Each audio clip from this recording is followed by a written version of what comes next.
should be mounted on the desire to transform lives and make Ghana, our motherland, a better place for us all.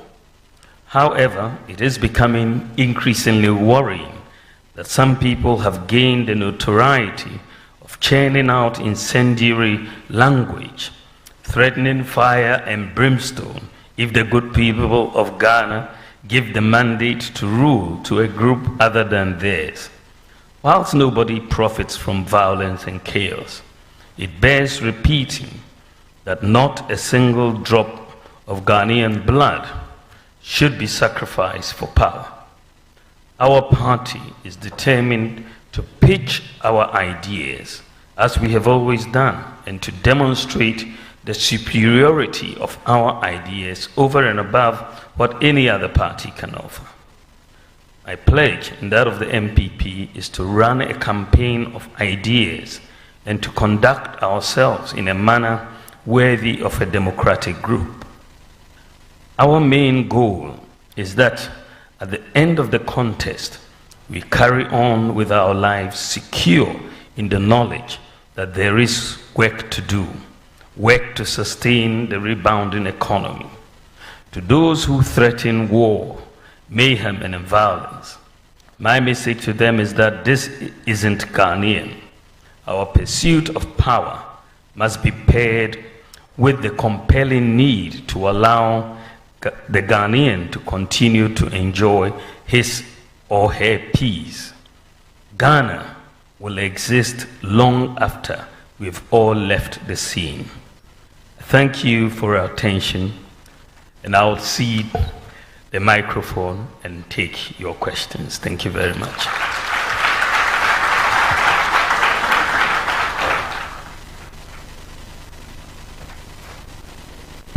Like they say these days, ladies and gentlemen, very mindful, very cutesy, and very demure. Please put your hands together for the Vice President of the Republic of Ghana. We now cede the microphones to our friends from the media. And please, the numbers, as we all acknowledge, is quite huge. And so we have the microphones in the various lanes. You lift your hands, then we'll call you, then you speak. But before anything, I think it's only fair that we let the Vice President of the GJA speak first, and then the floodgates will be open. Okay, Madam President is there. GJA, please, let's hear from Vice President of the GJA, then we can.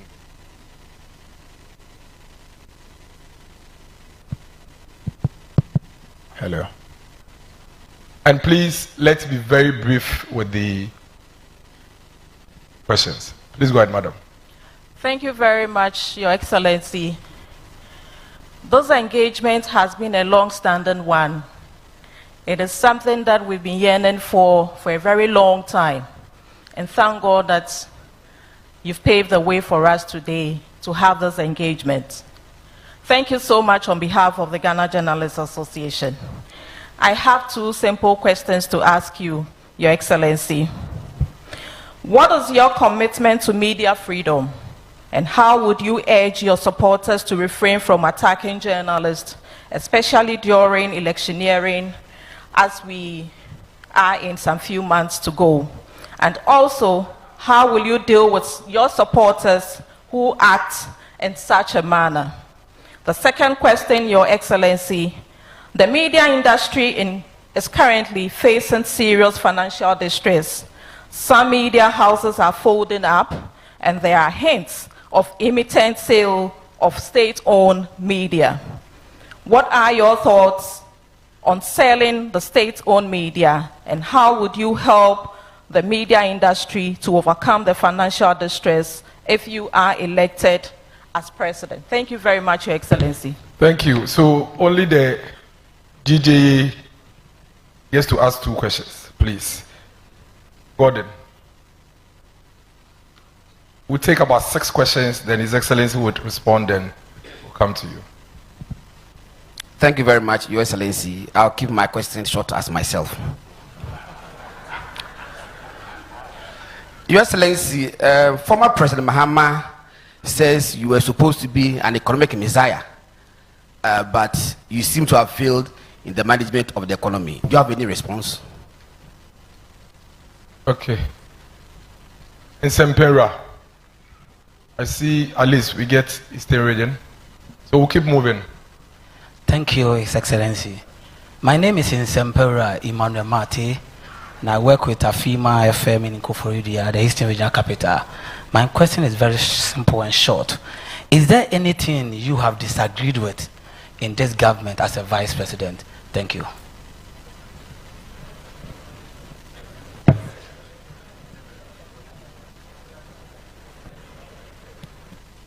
Eugene from Ashanti region,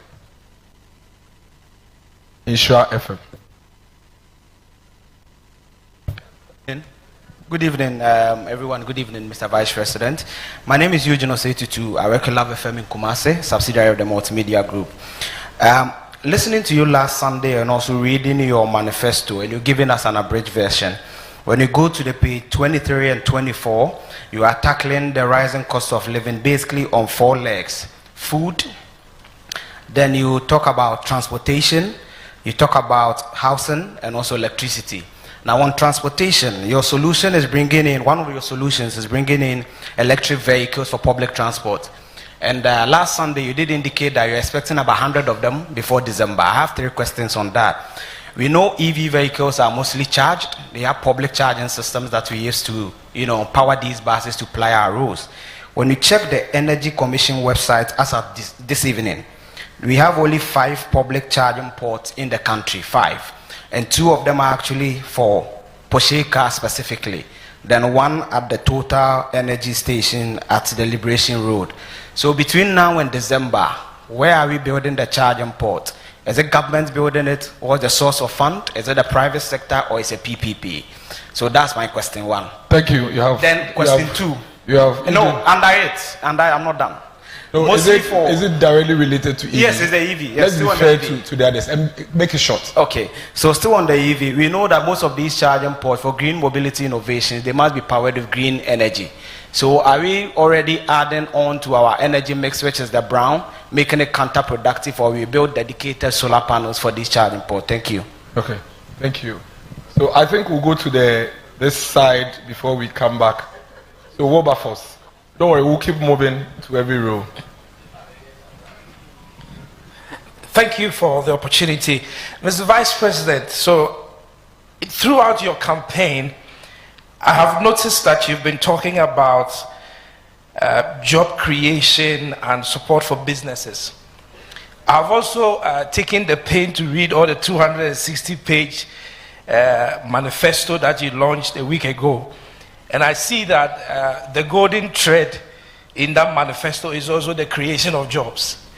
But the young people in Ghana are asking, really, where would they find themselves in that manifesto? How are you going to create jobs for the young people of this country? Thank you. Thank you. Thank you, Wilberforce. I think at this point, His Excellency will take the questions and then we'll come back. We don't have the chance. Your Excellency, 6 questions.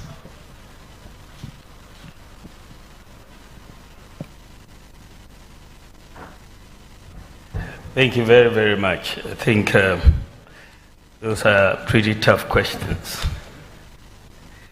The first question by the Vice President of the GJA was on commitment to media freedom.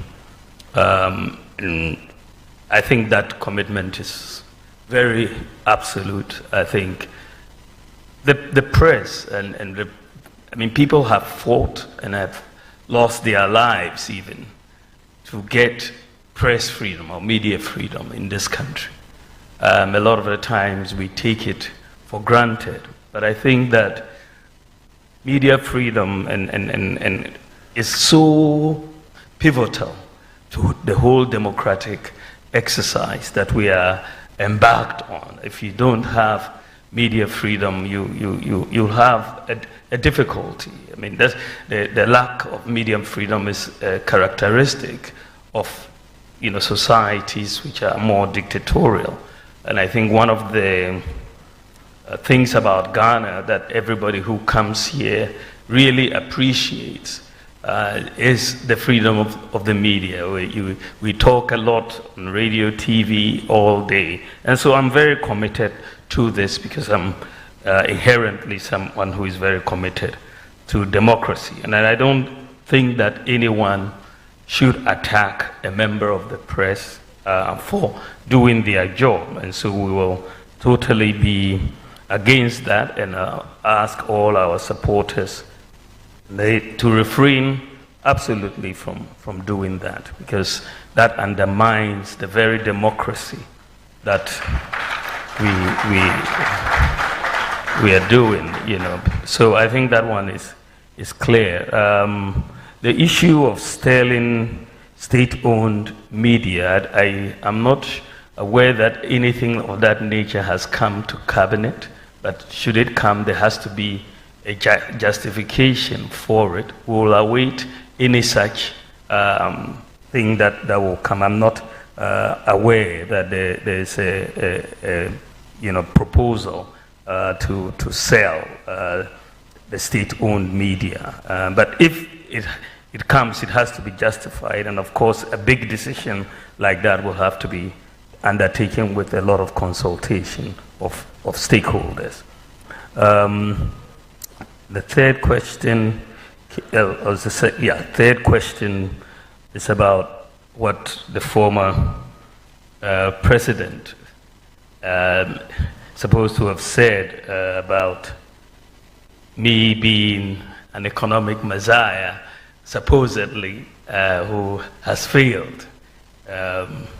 Sometimes I get a little surprised and amazed, the former president, when he talks about economic mismanagement, because he should know his own record. I mean, we don't all have short memories. We really don't all have short memories. His record in economic management, what he left us with in 2016, was an abysmal record. It's just an abysmal record. We had endured doomsor for 4 years with all the destruction of industry and livelihoods that happened. People died because of doomsor in hospitals. The National Health Service was virtually collapsed. Remember, we are basically back to a cash and carry system. The National Ambulance Service was virtually dead. We had maybe about 37 ambulances for the whole country. Unemployment as a result was very high. Agriculture, GDP growth had declined to 3.4%. 3.4%. Agricultural growth had declined to 2.9%. And of course, industry growth had collapsed because of doomsor. Unemployment was high. There was a freeze on public recruitment as a result. And the banking sector was on the verge of collapse. We had, as a result, the cancellation of teacher training allowances, the cancellation of nursing training allowances. You had a 3-month pay policy for teachers, could work for 3 years and be paid. And many children could not attend senior high school because of difficulties of paying fees and so on. You had many, many challenges that he left us with.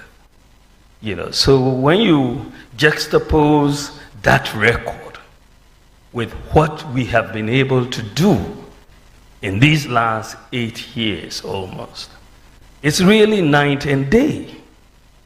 We have created at least 2.1 million jobs. The latest number I saw was 2.3 million. But let's say at least 2.1 million jobs in the last 7 years. And this is hard data I'm talking about. 2.1 million jobs.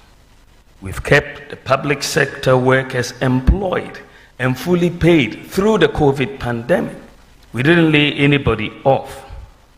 And if you look at it, we've built more roads, 3 times more the length of roads than what he did in office.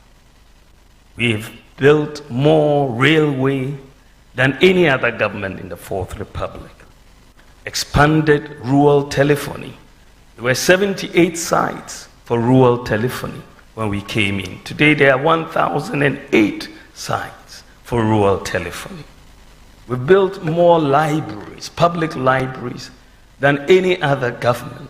I mean, his time he built only 8 years, 3 public libraries, 8 years.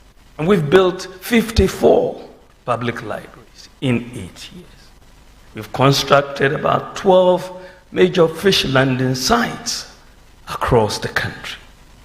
Exim, Dix Cove, Marie, Mumford, Winneba, Senyabreku, Gomoa, Fete, Teshi, Osu, Ekumfi, and Mfasima.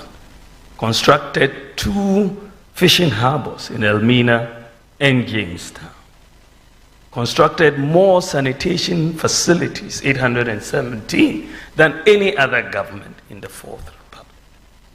This has increased the proportion of the population with access to toilet facilities from 33% in 2016 to 80%. And 5,400 communities have been declared open defecation free.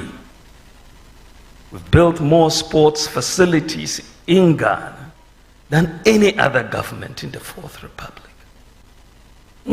Whether you're talking about Boteman or the University of Ghana and so on. When we came into office, there were only 3 astroturfs in the whole of Ghana. The whole of Ghana, 3. Today you have over 150. We've abolished the 3-month pay policy, constructed 120 courts we're constructing, 80 have been completed with bungalows, and we've kept the lights on broadly in the last 8 years. We've restored teacher and nursing training allowances. We've increased the beneficiaries of scholarships by 70%. And the national health insurance is now being extended to cover sickle cell patients with hydroxyurea, very expensive drug, but I led the negotiations for that to happen. We have extended the national health insurance to cover childhood cancer, extended the national health insurance to cover kidney dialysis for over 60s and under 18s. We saved the deposits of 4.6 million bank depositors who really were going to lose their deposits if those banks were not saved. I don't understand whether the former president has taken his time to actually understand what happened in the banking sector. Some atrocious things happened. And this is why these banks had to be saved. They were not collapsed, they were merged into other banks. And no banking depositor lost 1 cedi. Everybody maintained.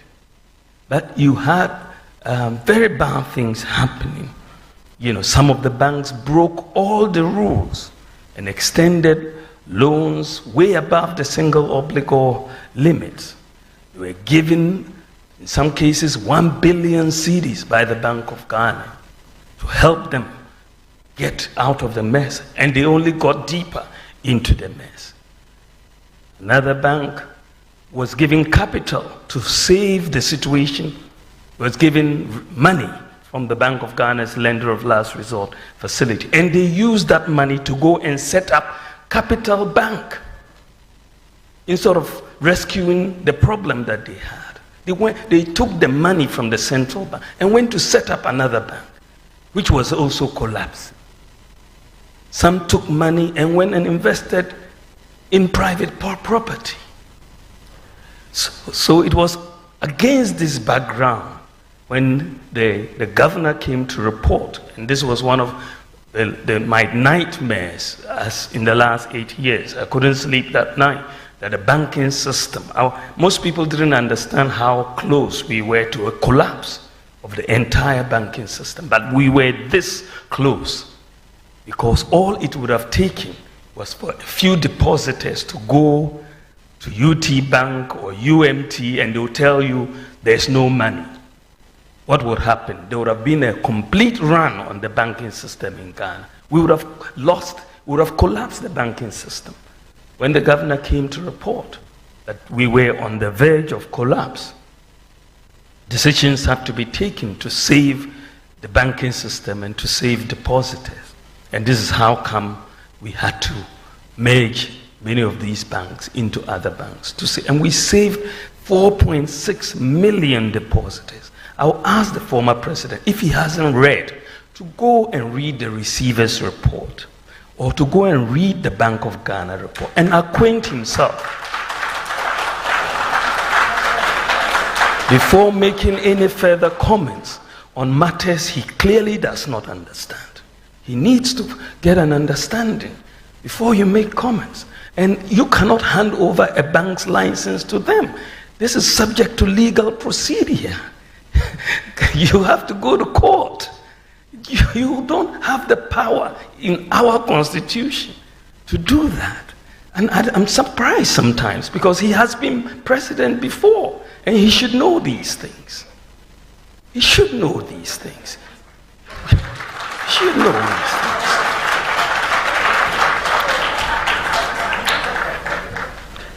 Ladies and gentlemen, we have tripled the capitation grant per child since we came into office, from 5 cedis to 15 cedis. And what is interesting also is that we've had the lowest increase in electricity tariffs in recent history. Between his time, 2009, and 2016, when they were in office, the average annual increase in electricity tariffs was 50% a year. That's the average. Some of the years were 80%. Between 2009 and 2016, 50% average a year. In the last 8 years, the average increase in electricity prices has been 11.1%. This is the lowest average increase of any government since 1992. Any government since 1992. When we came in our first term, we abolished and reduced 21 separate taxes. And we reduced import duties by 50% between 2019 and 2021. 50% reduction in import duties. And that, of course, we had to go back on that when we got into the crisis. We introduced the National Rental Assistance Scheme to help to deal with this problem of rent advance. And it is one of the best schemes that we have seen. It has worked very well, and we are going to expand it for the rest of the country. We are going to put in serious money, because with that, you don't need to pay 2 years rent advance. You will pay the landlord and you just pay monthly, and it's working, and of course, working with the private sector. Infant mortality under our government has come down from 37.9 in 2016 to 31.7. And in terms of LEAP, Livelihood Empowerment Against Poverty, we have increased payments almost tenfold, from 49 million that we used to pay every year to 423 million LEAP payments. Now, National Health Insurance, NHIS expenditure has also gone up from 1.1 billion to 6.8 billion. During COVID, we had free water for everybody for a year, and free electricity for lifeline consumers, and all of that. We brought in over 4 million beneficiaries now under school feeding, up from 1.6 million. We've absorbed the examination fees for all students of BCA and WACC. People were sacked from examination centers for not paying examination fees before we came into office. We've doubled the number of student loan recipients from 30,000 to 58,000, almost double. We've also, of course, introduced mobile money interoperability to make almost every adult Ghanaian have a bank account through the Momo's account interoperability with the bank account. In fact, the whole of Africa, Ghana is the only country with 100% access to financial inclusion. 100%. The whole of Africa. Ghana is the only country with 100% access to financial inclusion. What is interesting is that when I first made a statement and I said Ghana was the first country in Africa to have mobile money interoperability between banks and Momo accounts, some people decided to fact check me. And they said that I was wrong. Just that they didn't understand the terrain, the fact checkers. So I took my time to explain to the fact checkers exactly what was happening in the field. Unfortunately, once they understood it, they didn't come back to withdraw. They just kept quiet. You know, today, when chalk was a problem, remember, chalk in our schools under the former president, when it was a problem. Today we have acquired tablets to give to the students. Every senior high school student is getting a tablet that we are having. So I'm just putting some of these points together. You know, Agenda 111, so far we've built 47 hospitals, 428 CHIPS compounds, 230 health centers. I mean, that is massive. That's excluding Agenda 111. We've brought in drone delivery, and Ghana is now the whole world's, the largest medical drone delivery service in the whole world. We're leading the world. The ambulance service, which was collapsing, we've brought in one constituency, one ambulance, and we are making a lot of progress in that direction. So I think that, I mean, what is clear, I don't have to go through every sector. The data, for me, I speak only with data. And the data is very, very clear that we have our government. We have outperformed the government of former President Mahama in the management of the economy in virtually every sector. Virtually every sector. You tell me whether it's GDP growth, whether it's per capita income, whether it is industry growth. I mean, virtually every sector we have outperformed him. So he either does not read or he does not understand the data. He needs to do one of the two. Take his time to read the data and understand what it is before he comes out to speak, because he will speak out of ignorance. Because if you understand the data, and I believe that as a former president, he does understand the data. He must understand the data.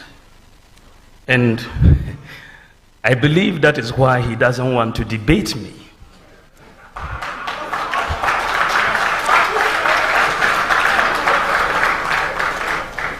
I believe so. That is why he doesn't want to debate me. He's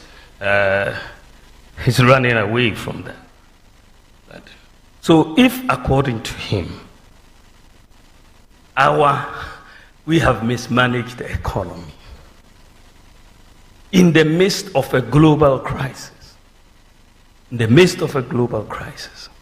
if our mismanaged economy is outperforming you in virtually every sector, This economy that you are saying has been mismanaged. We are performing you in GDP growth, in per capita income, in gross international reserves, in every sector, roads, hospitals, schools, everything. Free SHS, all of that. If this is the mismanaged economy, that is outperforming you in your economy that had no global crisis. No crisis at all. But you couldn't afford chalk.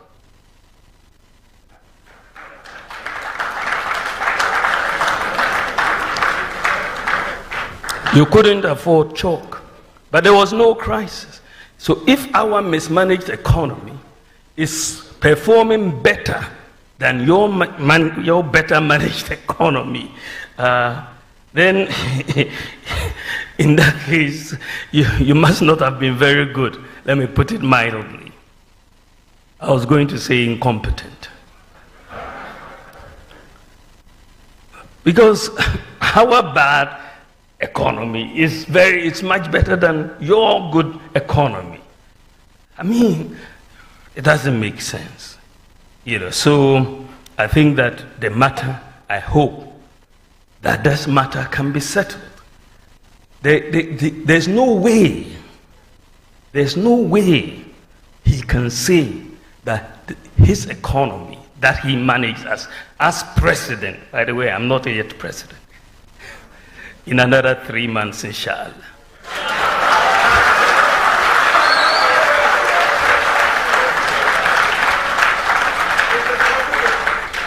Yeah, I mean, let us settle this matter. And you are members of the press. You read the data. You follow the data. You know the data. You know that we have done better than him. So why does he want to come back? I mean, it's like you go for an exam with someone in school. You score 70%, they score 30%. And they want to convince people that they are better than you. It doesn't make sense in that sense. So I seriously believe that statement, that we have failed. Of course, we've had challenges. Nobody can say we haven't had challenges. We have had challenges, serious challenges, challenges that have kept me up at night. In 2022, that was the horrible year for us, 2022.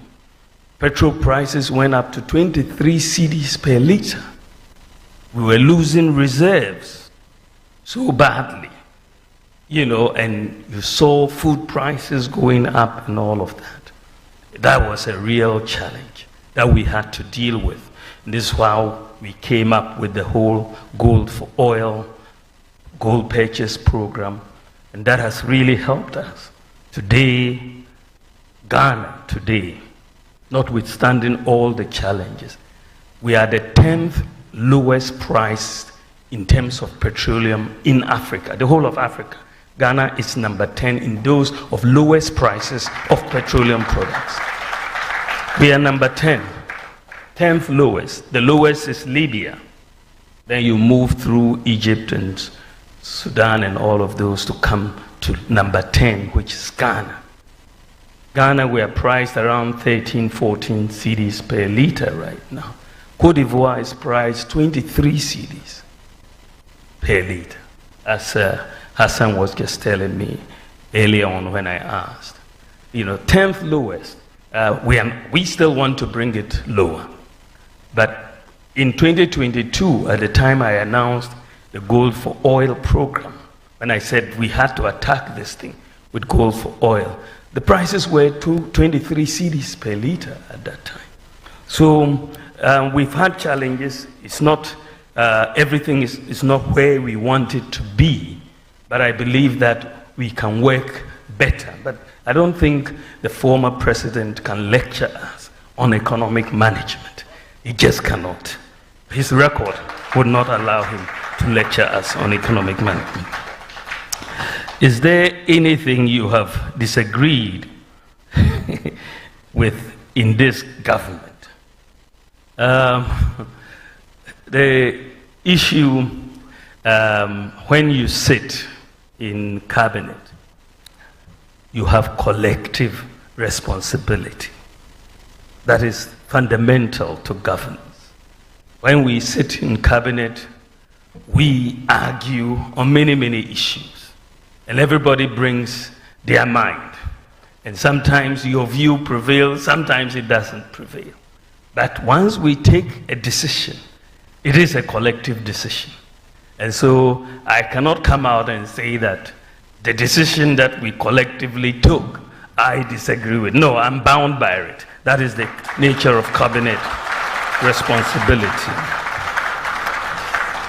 Fifth question had to do with the rising cost of living, and I'm very happy you are raising these issues on the EV, electric vehicles.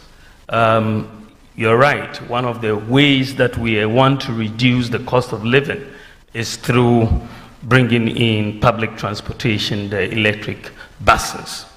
And, you know, so that is what is going on. We are bringing in about 100 to start with to essentially do the pilot for it. And the issue that you raise is a very, very fundamental one, which is the charging stations for these electric buses. And I must tell you that Metro Mass is working very, very hard as we speak to put in the charging stations. So we will have the charging stations in place by the time the buses get here. So that is clearly a very, very important one. And the issue of green energy, whether you're going to try to bring in solar to charge these batteries, I think it is definitely going to be important. Because in general, if you read that particular chapter, I want Ghana to move towards solar power. And this is where I think we should be going. And this is why I want us to bring in 2,000 megawatts of solar power in the next 4 years to really bring down the cost of power. And we've seen some work already being done by Bawumia Power in terms of the solar area, but we're going to really expand it. So in terms of all these buses, all these government buildings, all the schools and so on, I want to move them all towards green energy, solar power, and I think that is where we should be going. I think that the other question was on job creation for the young people. I think that is at the heart of the manifesto, that you want to essentially move to create the environment and put in place the policies that will help business and that will help jobs, right? So that's why we're talking about bold solutions for business and jobs. I think that is so critical. And I think that there are many areas that we are touching on for the young people to get the jobs. I think that, I mean, the two are very linked, business and jobs. If you let businesses grow, then the jobs will also be created. And so we are looking at helping businesses grow by putting together implementing our legally backed Ghana First policy, so that the procurement by the public will be focused on things that are produced in Ghana first before they look outside. So that is a very important part of the policy mix that we are coming with. That will make people hire more, and we will get more jobs in that sense. We also have a major tax program of tax reform to make the business environment very, very good and easy to comply with. So we are bringing in a flat tax system as exists in Estonia. We are also bringing in a tax amnesty for business so that we can all start on a clean slate and move forward. We believe that, you know, training the youth will be very, very important. So the investment that we are making in TVET will continue. The focus, we're setting up an open university with a focus on ICT, TVET, and also the whole STEM area as well. So we want to do that, but we also are trying to get our youth trained in digital skills. I have a program for 1 million youth to be trained in digital skills, which is a broad area of training for the youth, because the jobs these days are increasingly more in that space. And I think that we can have a situation where a lot of our youth are here and they are working, whether in America or the US or Canada, right from Ghana here and so on. So these are some of the areas that we think we're going to get going, the infrastructure area and so on, that will expand the economy so that we can create more jobs for our people. And of course, setting up the SME bank, setting up, the credit scoring system to allow people to get credit and move Ghana towards that system.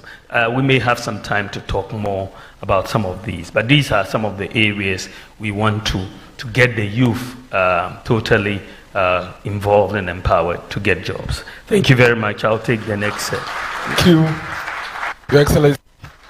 But at this point, Your Excellency, we are going to time you, because if we follow the former president who talks, we are going to time you just as we are going to time Bella Mundi at this point. Bella, please ask your question. Good evening, and thank you so much for the opportunity. I was listening to you respond to some of the questions earlier, and one of my questions was touched on, so I guess I'll move on to the next one. But just to piggyback off job creation, one of the major aspects of job creation under the MPP is the NAPCO program. And quite recently, you would recall, sir, that they were threatening to go on a demonstration because they were owed 9 months arrears. Now, even Heal Ghana, and this is something I followed keenly, so I've had conversations with them. Heal Ghana, even before the 9 months, were owed 7 months. And so if you combine the two, they're complaining that they haven't been paid 16 months arrears, and that's a major problem. What do you intend to do about it? And if I can quickly, this was just a piggyback. No, I have one question. If I could just so that Fianco can come, I'll come back to you. Okay. If there's the opportunity. Thank you, Fianco. Thank you. Good evening, Your Excellency.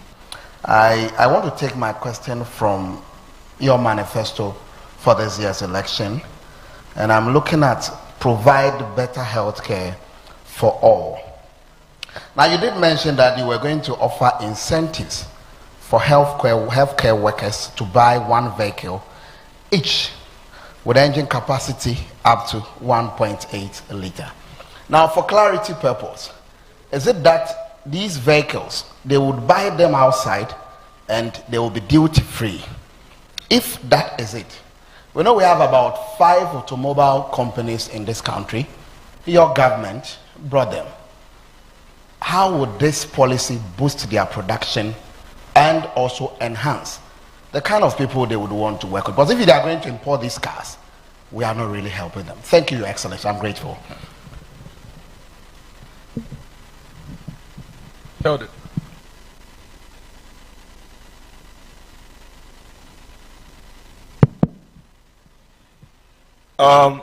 Let me remove my cap. Before I proceed to ask my questions, I would like to emphatically state that these questions were not given to me by anyone here. They are from my head, so I'm going to ask. Now, Mr. Vice President, my name is Kojo Sheldon. I represent Kojo Sheldon Studios. The first one is about 322 pharmaceutical doctors on social media right now are planning on suing the health ministry about unpaid, allowances. Now, for someone that has highlighted in your manifesto that when voted into power, you are going to, improve or help improve the condition of services when it comes to conditions of service when it comes to our health people. For right now that you are the vice president, what can you do to help these pharmaceutical, doctors who are, contemplating on suing the Ministry of, Health. My second question borders. No, Koyo. Don't do that to me. Mr. Rao. Oh, no. See, the question you have one question. Oh, boss. One question. So my question, the second question is about perception. Don't do that. Boss. Don't do that. Oh, bro. Don't do that. I didn't allow Bella. Perception is very, very important. I'll come back to you. I'll come back to you. Nane Akese. I'll come back to you. Nane Akese. Nane Akese. Peace FM.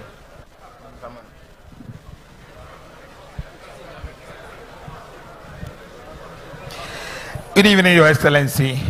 My name is Nana Akese. I work with Peace FM. You have promised abolishing bet tax, e-levy, flat import duty, one-time tax amnesty, among others. If you really believe that that is what Ghana needs, why should we wait till you become the president and not implement it now?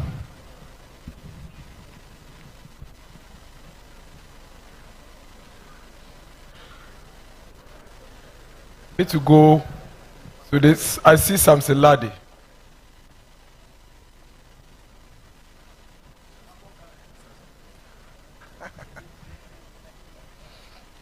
Good evening, Your Excellency. So, my question is coming from a group of students on scholarship abroad. They are concerned that the Scholarship Secretariat is not doing what it has to do for them. At page 27 of your manifesto, you speak about harmonizing public scholarships. And there's a purpose for it. You say the purpose is to give full visibility. Beyond the visibility, what will you do about this now and not later? There are some of them, for 20 months, they have not received their stipends. In a number of universities in the UK, in Warwick, Coventry, Nottingham, they are under threat of losing their studentship. In Birmingham, 11 of them have already been withdrawn and they are facing deportation. Will you inquire, particularly knowing about the Fourth Estate's investigations dubbed Scholarship Bonanza, about what appears to be a racketeering in that place? And will you forbid and prohibit politically exposed persons wealthy enough, known in society, from accessing these scholarships? Thank you. I think the question is very well. After, let me go to the regions. We've done plenty. Accra, Western North. Please give the microphone to the Western North guy. We've done Eastern, we do Western North, we'll do the other regions as well. Thank you, Mr. President. My name is Esposito Inokedusei. I work with the Beat FM.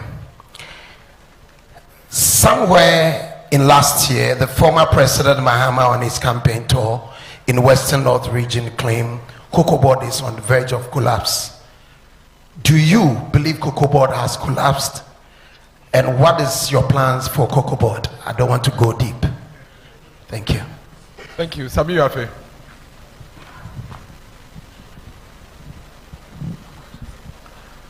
Excellency, good evening. Thank you very much. My name is Sami Yafe. I work with CTFM and Channel 1 TV. Some few meters away from us is the site for the construction of the National Cathedral. We know huge sums of money have been sunk into the project. What will you do about it if or when you become president of this country? Thank you very much.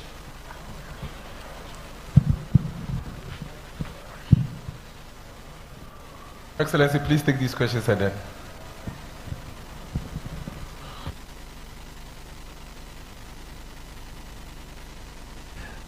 Thank you very much. Let me take them in the order in which they were asked. I think that the first question had to do with NAPCO, the Nation Builders Corps, and the arrears that have been owed to NAPCO. I think that the program had about 100,000 people on it, and I think initially it was supposed to be a 3-year program, and then would be renewed and so on. But I think that so far, out of the 100,000 that were taken, 34,000 have exited into permanent jobs under NAPCO, and the others are still. But I think that the issue that Bella raises is the arrears and how we are going to deal with it. I've raised this issue because this is not really there's some information that has come to me already about the arrears in the NAPCO program, and I've raised this issue with the Minister for Finance and trying to persuade them to make these arrears payments. So we will follow that up on behalf of the NAPCO employees.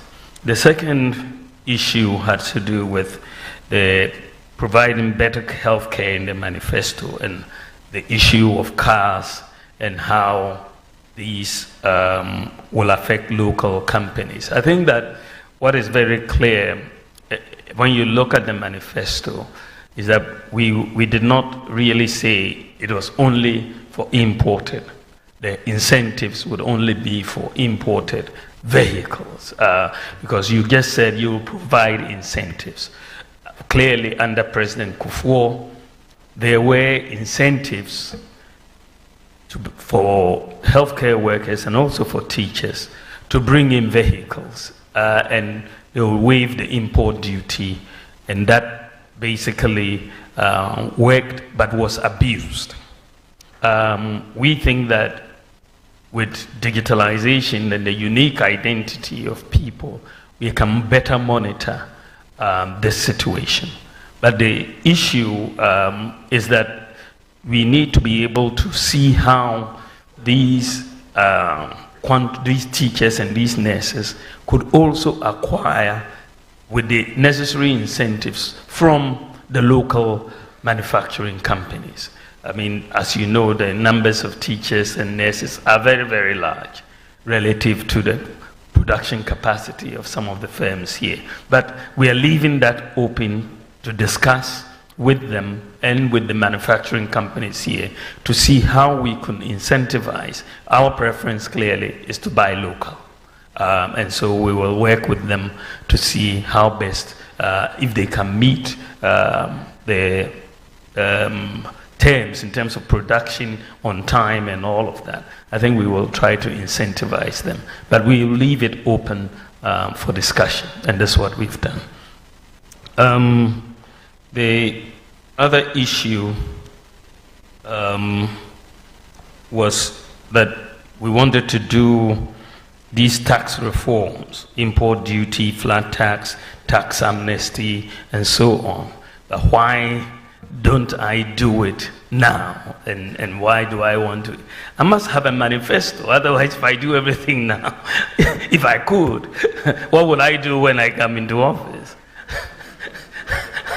I mean, how can you do everything now?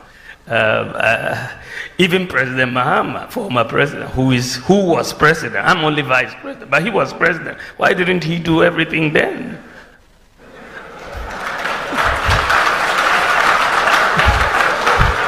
I mean, why is he coming back? He had full authority. I don't have full authority. The budget that has gone to Parliament, which has been passed, is not my budget. Is it my budget? It's not my budget. The budget goes in the name of the president. It doesn't go in the name of the vice president. But when you have to think about what new do you want to do, you come up with new ideas. And I've come up with new ideas which I want to do when we come into office. Everyone who is running for office, whether you are Kamala Harris or you are Bawumia, you still have to think about what you have to do when you get into office. And this is why I'm presenting my new ideas as to what to do. Samson talked about the scholarship students and all of that, and I think this is a very, very important issue.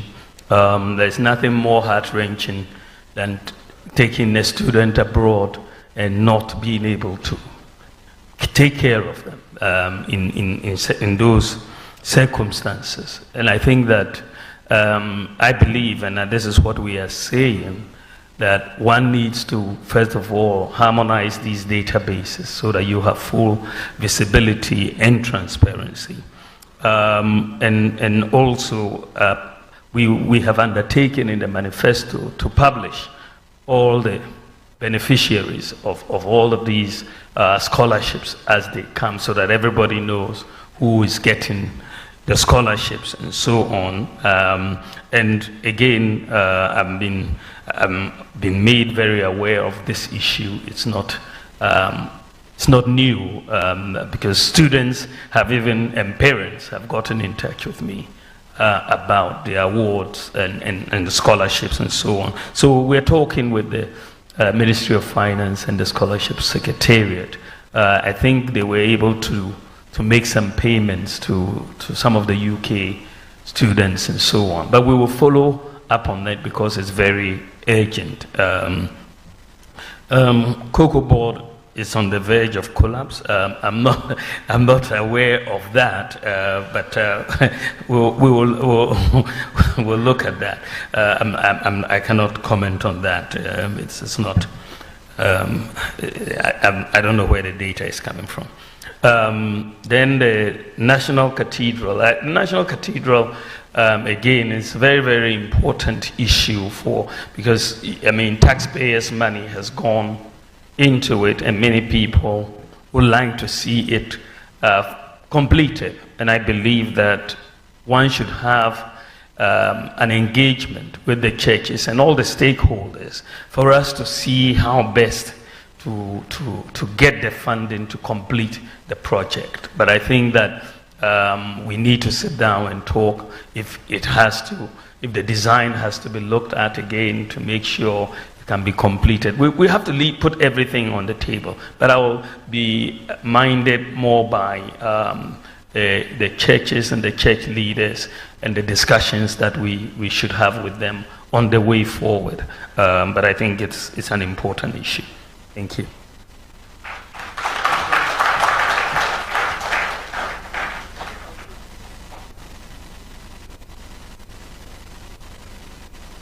The sports fraternity, so the PFM. Hello. PFM Sports. Your Excellency, there was a question about the pharmacy staff and their arrears. If you can clear that one, then. Yes. The pharmacists are my very good friends. But you're talking about 322 pharmaceutical doctors who are threatening to sue the Ministry of Health for their allowances. Again, I want to take this one up. This is the first time I'm hearing about this particular issue. I think it is Sheldon who raised it. I'm not aware of it, but I think it's an important issue that we should really resolve.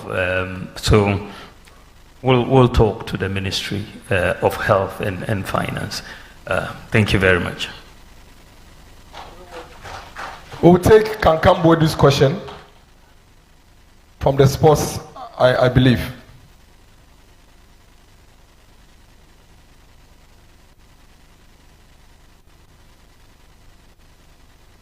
Please go ahead.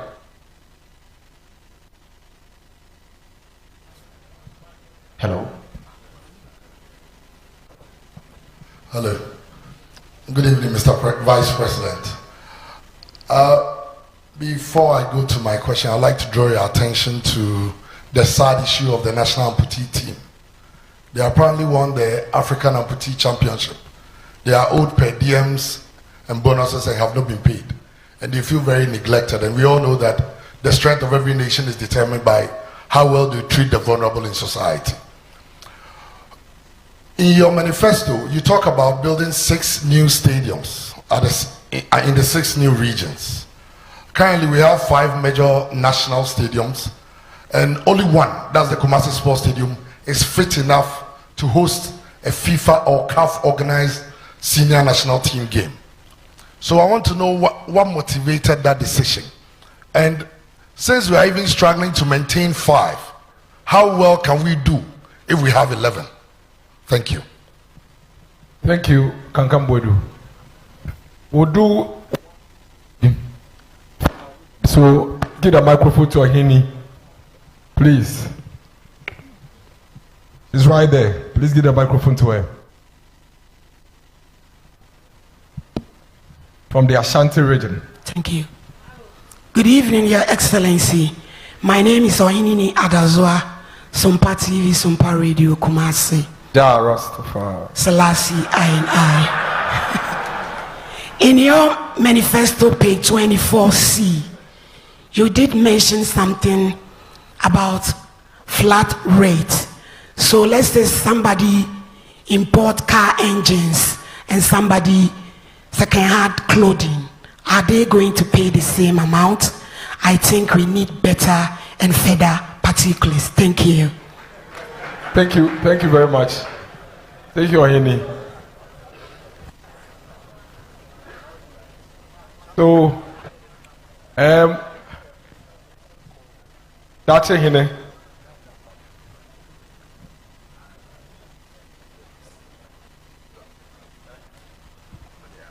Thank you, Your Excellency. My name is Dache Hene Nanayawa Sante from Onuya FM. Your Excellency, respectfully, there is a saying that we should cry our own cry. You made a promise to teachers that you give them the opportunity of having cars. We know our minimum wage and where it stands. And the tripartite of T, VO8 to 18.44 cities. The standard of living in Ghana is going high. Your Excellency, what will you do for 90% of people who are seated here today to carry your message on? They are journalists. Thank you. So what's your question? For what will you do for the journalist? Is that a question? Okay. Otek. Mr. Buesiako from Otek, Ashanti. Please let's hear Mr. Buesiako from Ashanti. Yes. Your Excellency, I want to congratulate my MP, Honorable Dr. Opoki Prempeh. Honorable, Your Excellency, you highlighted 14 key promises in your manifesto, but none of them were apportioned timelines on it. So how can you hold you accountable if not? Because it seems to become mere political rhetorics. Thank you. Okay, Ibrahim. Ibrahim from GH1.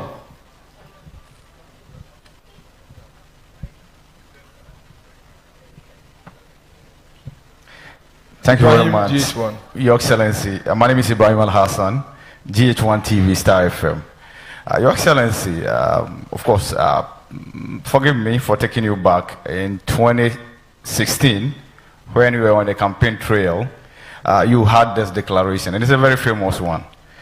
Parents are suffering, students are suffering, traders are suffering, pensioners are suffering, drivers are suffering, contractors are suffering, civil servants are suffering, farmers are suffering, fishermen are suffering, men are suffering, women are suffering, children are suffering, and Ghanaians as a whole are suffering. May I know the status of suffering of these individuals today?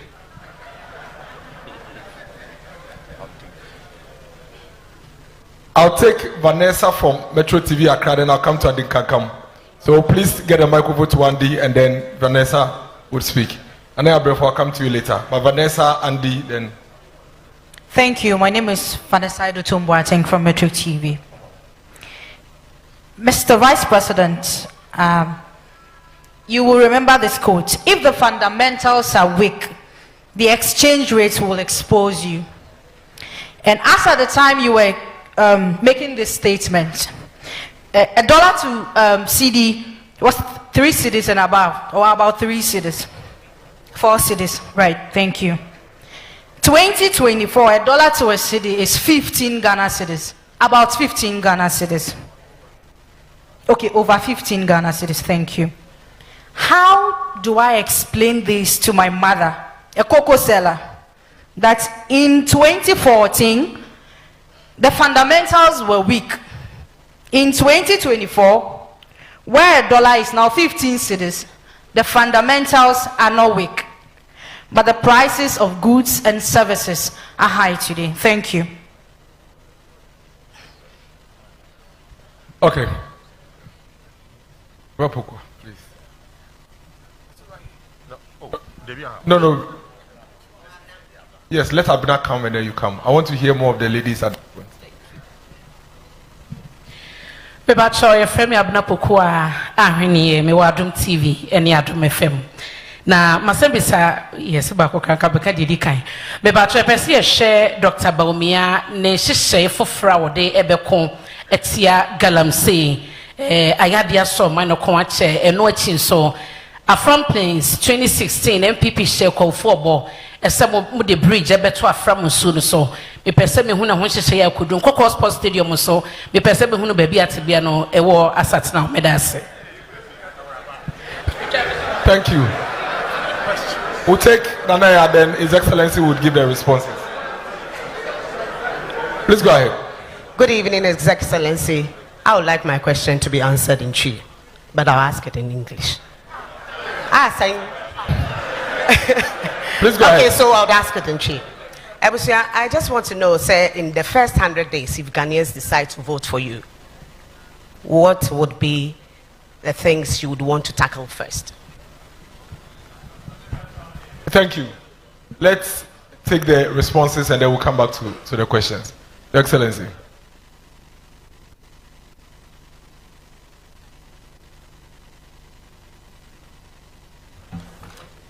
Thank you. Thank you very much. I think the first question is looking at the national amputee team who are owed some allowances. So I'll talk to the sports minister here to get the facts on the issue, and if that is the case, I will try to expedite their payment. So I'll when I leave here, I'm going to raise that issue. There is also the issue of 6 new stadia that and only one of the existing 5 is being maintained. I think that is a very good question. One of the problems we have is the lack of maintenance of our pitches. I met with the Black Stars in Kumasi before their last game there, and when we met, the coach and the players were very clear that what they really needed, and this is why I've put it in our manifesto, was an international standard pitch. You know, that the pitches that we have are difficult to play on, and we needed international standard pitches. So, in fact, in the manifesto, we need to do it. And I believe that we need professional management in terms of the maintenance of these pitches. And we need to train people and also bring in the people with the knowledge. And so we are going to do that, because we just build the pitches and very little maintenance of the pitches and the management of the pitches. So I think this is going to be one of the things that we are going to do. The building of the 5 other stadia, as I said, you know, we've made that commitment actually as far back as 2019.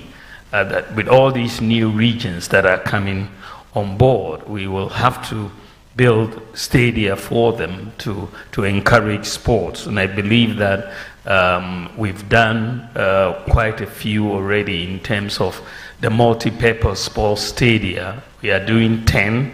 We've completed 6. 4 are almost done. And we are going to do another 5. So, I mean, the record is there that we've done 10. I think that we can do another 5 without much of a problem. Then the question came on the flat rate and whether second-hand clothing and spare parts will be paying the same rate. No, I think that the categories will be different. And with the flat rate, what we want to do is to bring a lot more predictability in import duty payment. At the moment, there isn't predictability, and there's a lot of discretion that seems to come in from time to time. And so what we are saying is that we're going to bring in a flat rate in cities. So if you are bringing in spare parts, and there's a 40-foot container of spare parts, you will know exactly what the duty is for the spare parts, say 20,000 cedis or 15,000 cedis or 30,000 cedis. It's a flat rate. So when the 40-foot container arrives of the spare parts, then you know you'll pay 40,000. If you are bringing in second-hand clothing, and that is attracting 20,000 cedis duty, you will know beforehand that it will come. It's not that it will arrive and then the price will change because they will say the exchange rate has changed, so you pay more. But it will be a flat rate. So there's not going to be any confusion. Chicken will attract a different rate from, spare parts will attract a different rate from rice, will attract a different rate from second-hand clothing. But you will know beforehand, before you import the goods, they will all be published. And so that we get away from, these under-invoicing and misclassification issues. These are really hampering revenue collection. Many importers invest time in misclassifying. They'll bring in chicken and they'll say it is fish or something. But the misclassification and so on, we will have to deal with that. Then the issue about cars for teachers and what we want to do for journalists and all of that. I really believe that one of the major problems, and we address this in the manifesto, that hampers workers and livelihoods in our country is the fact that we operate a cash-based system. Unlike in the advanced world where they operate a credit-based system. So in ab initio, life is much harder if you are a teacher in Ghana versus if you're a teacher in the US or the UK. Even if you are paid the same amount every month, the teacher in the UK will consume probably 5 to 6 times more goods than you in Ghana. Why? Because they are able to obtain credit and pay over time. And so, we in Ghana here, we have to accumulate cash for whatever we want to buy. If you want to buy a car and the car is costing 100,000 or 150,000, you have to look for 150,000 to pay for the car. But if you were in the UK, you'll probably be paying 1,000 every month to pay for the car, or much less. But so your salary goes along a much longer way. So one of the things that we are bringing in as far as our manifesto is concerned is to move Ghana from a cash-based system to a credit-based system. It's very, very important, because the reason why the credit-based system works in the advanced countries, because they are able to compute credit scores for everybody. Credit scoring is key to a credit-based system, because it then assesses the risk of any borrower in terms of borrowing, money for a fridge or a car or a TV or whatever. So the credit scoring becomes very key. 14 years ago, I wrote a book on monetary policy and financial sector reform in Africa. This was in 2010. And in this book, I was making the case for why Ghana and Africa generally, we needed to move towards the credit-based systems. And the reason why is to really bring down the stress on living in our system. The reason why they are able to do what the credit system in the advanced countries is because the databases exist for the computation of the credit scores. So the unique, what you need, a unique identity that exists, address, it exists, financial inclusion, a bank account where you can, it exists. So when we came into office, I was very clear in my mind where we wanted Ghana to go. We needed to put in place the digital address system, the Ghana card, which we have done. We needed to put in place the address system. When we looked at the address system, I realized that it was going to be very difficult to go with what we had before, street addresses and so on. So I proposed that we go with digital address systems. I mean, at the time, only one country in the world, Mongolia, had a digital address, a wholesale digital address system. Only one country in the world. But I said, look, Ghana should move in that direction because we can leverage on GPS technology and have a digital address system. Now, we have been able to get a digital address system, and we are the second country in the whole world to have a wholesale digital address system. Every part of Ghana, we can have a digital address. Now, then the third leg of this to allow us to get to credit scoring was to make sure most Ghanaians would have a bank account so that your financial transactions can be scored and monitored and so on. But when we came in, I realized that, of course, very small percentage of people had bank accounts, but a lot of people had mobile money accounts, and so I made the point that the key to get everybody financially included was to have that interoperability between the mobile money account and the bank account. And so we were able to do this mobile money interoperability. And so today, Ghana now has all the elements. All the elements are now in place for Ghana to move to a credit-based system. All the elements are now in place. And so we expect credit score. In fact, interestingly, when I made the point that individual credit scoring doesn't yet exist in Ghana, people were actually arguing, saying that that wasn't true, but that is absolutely true. So we are going to begin, proper wholesale individual credit scoring, which would then provide us a basis so that people can buy their cars. And someone was talking about the local producers and all of that. Once they know that we can offer this to teachers and they can pay overtime, or to journalists and they can pay overtime, and they don't have to bring all the cash at once, then life will be much more bearable to all of us. So my expectation is that the credit scoring system, things are moving much faster than I expected. It's in our manifesto, we're moving to it, but I think that it's likely to begin before the end of this year because of where we are now.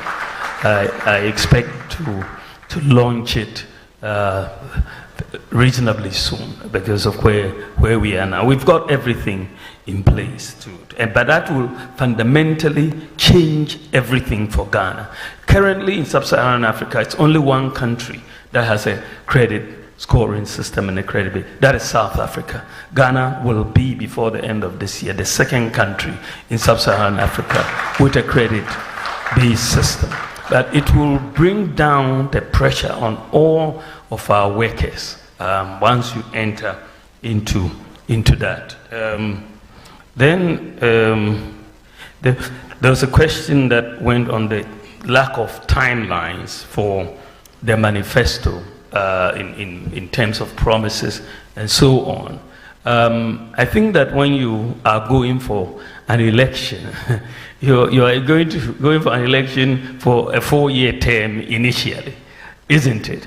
Yeah, so your promises have to be in line with that term of office, right? That this is what I want you to elect me to do these things, right? But I think that we have a pretty good record in terms of honoring our promises. We've done some work to look at our 2016 manifesto, what proportion of those promises we've honored, and it has been 83% of the 2016 manifesto has been honored, 83%. And then when you look at the 2020 manifesto, 2020, even in the midst of all these crises, we are fulfilling, or we've fulfilled 80% of our 2020 manifesto. My opponent in his 2012 manifesto, when he became president, he only fulfilled 28%. We've done the numbers. 28% of his 2012 manifesto. 280 promises.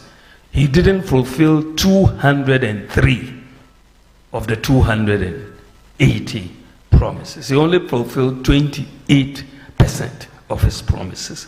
So I think that we have a better record as far as fulfilling promises. And when I put something down, I usually have a good idea how I'm going to get it done. And so that is I think something that we are going to look at. I think that the issue has come about suffering, and I remember very well, my statements. Teachers are suffering, and doctors are suffering, and journalists are suffering,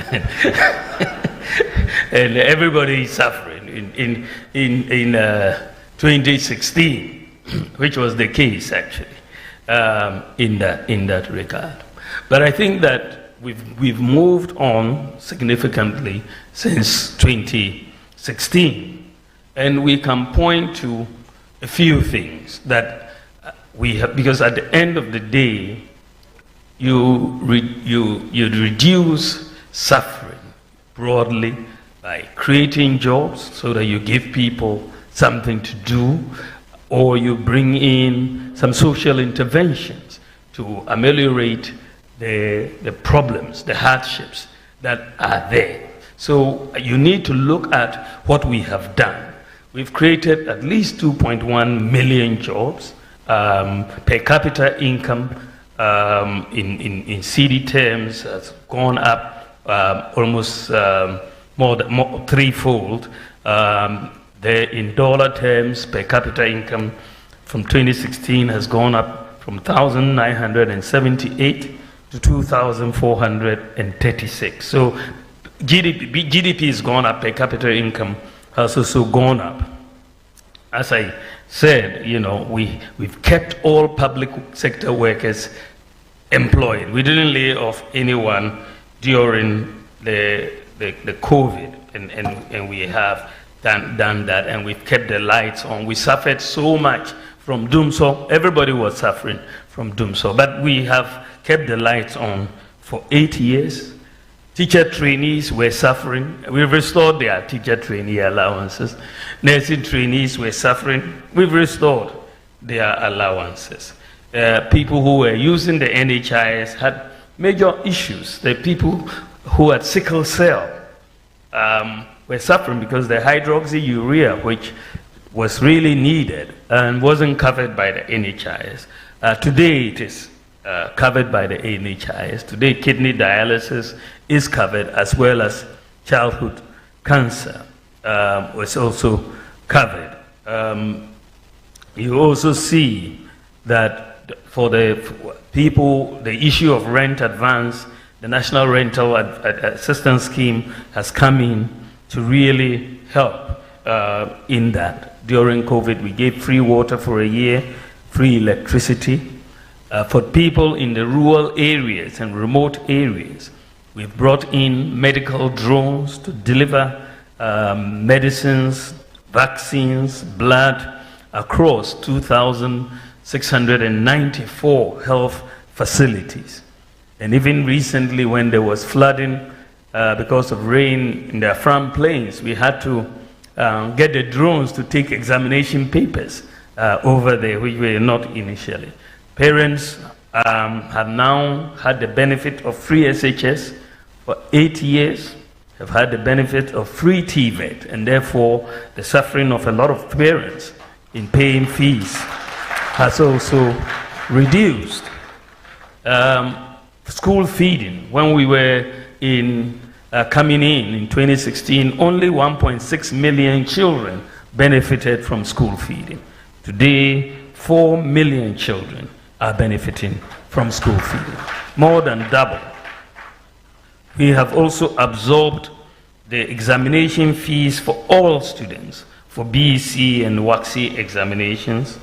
And then, as I said before, we've doubled the number of student loan recipients from 30,000 to 58,000.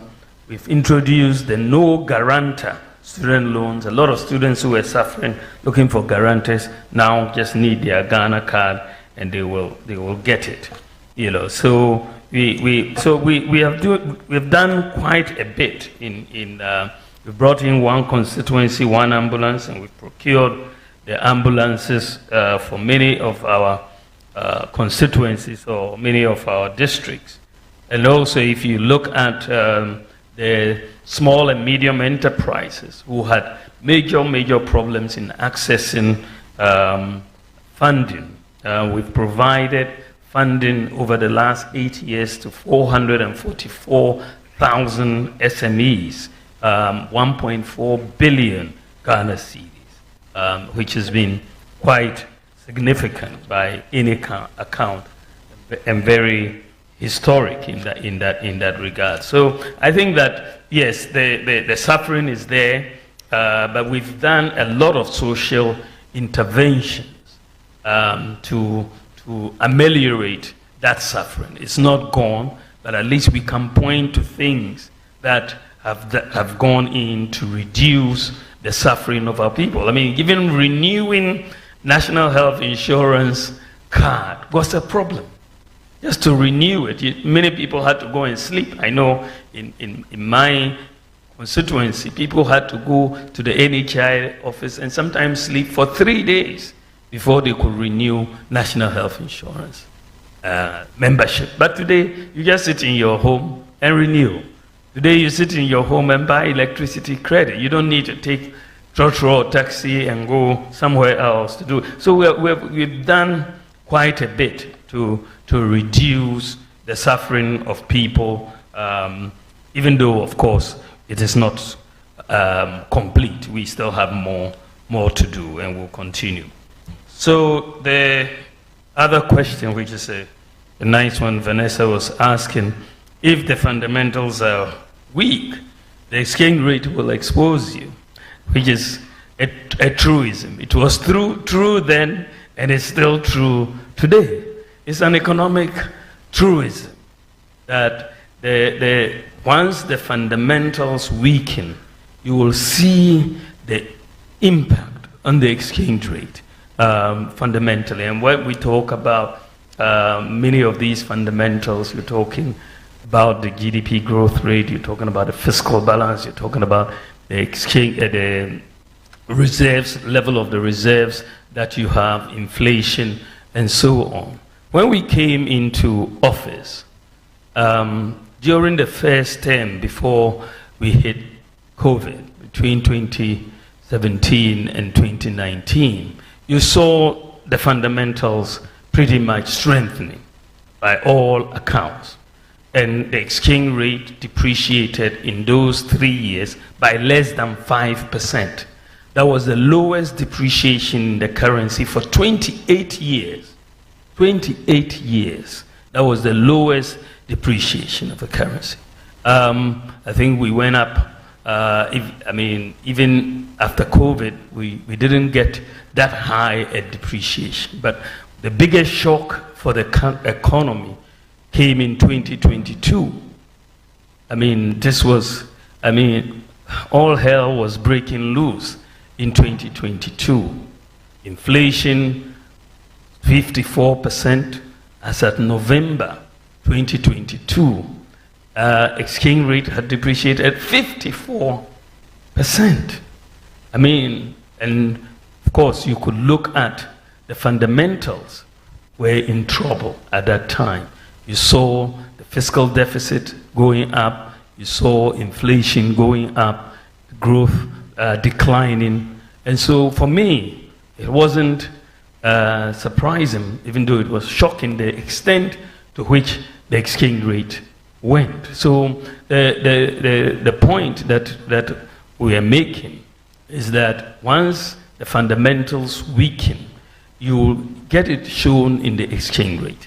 And this is why we have seen that recently, even though we're depreciating in November at 54%, this year the depreciation has been 18.6% so far. Right, we're looking at about 18.6%. So you are looking at a situation this year. Why is the depreciation lower? Because the fundamentals have strengthened. The fiscal deficit is under 5%.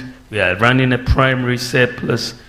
Growth has gone up first quarter to 4.7%, higher than projected. The reserves are increasing. And the gold for oil program is helping.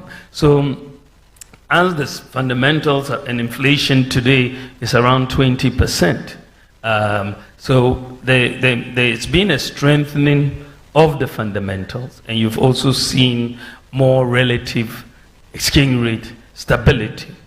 In all of this, and I want you to take this away. When I looked at what was happening in 2022, the 54% depreciation of the cedi, it was very scary.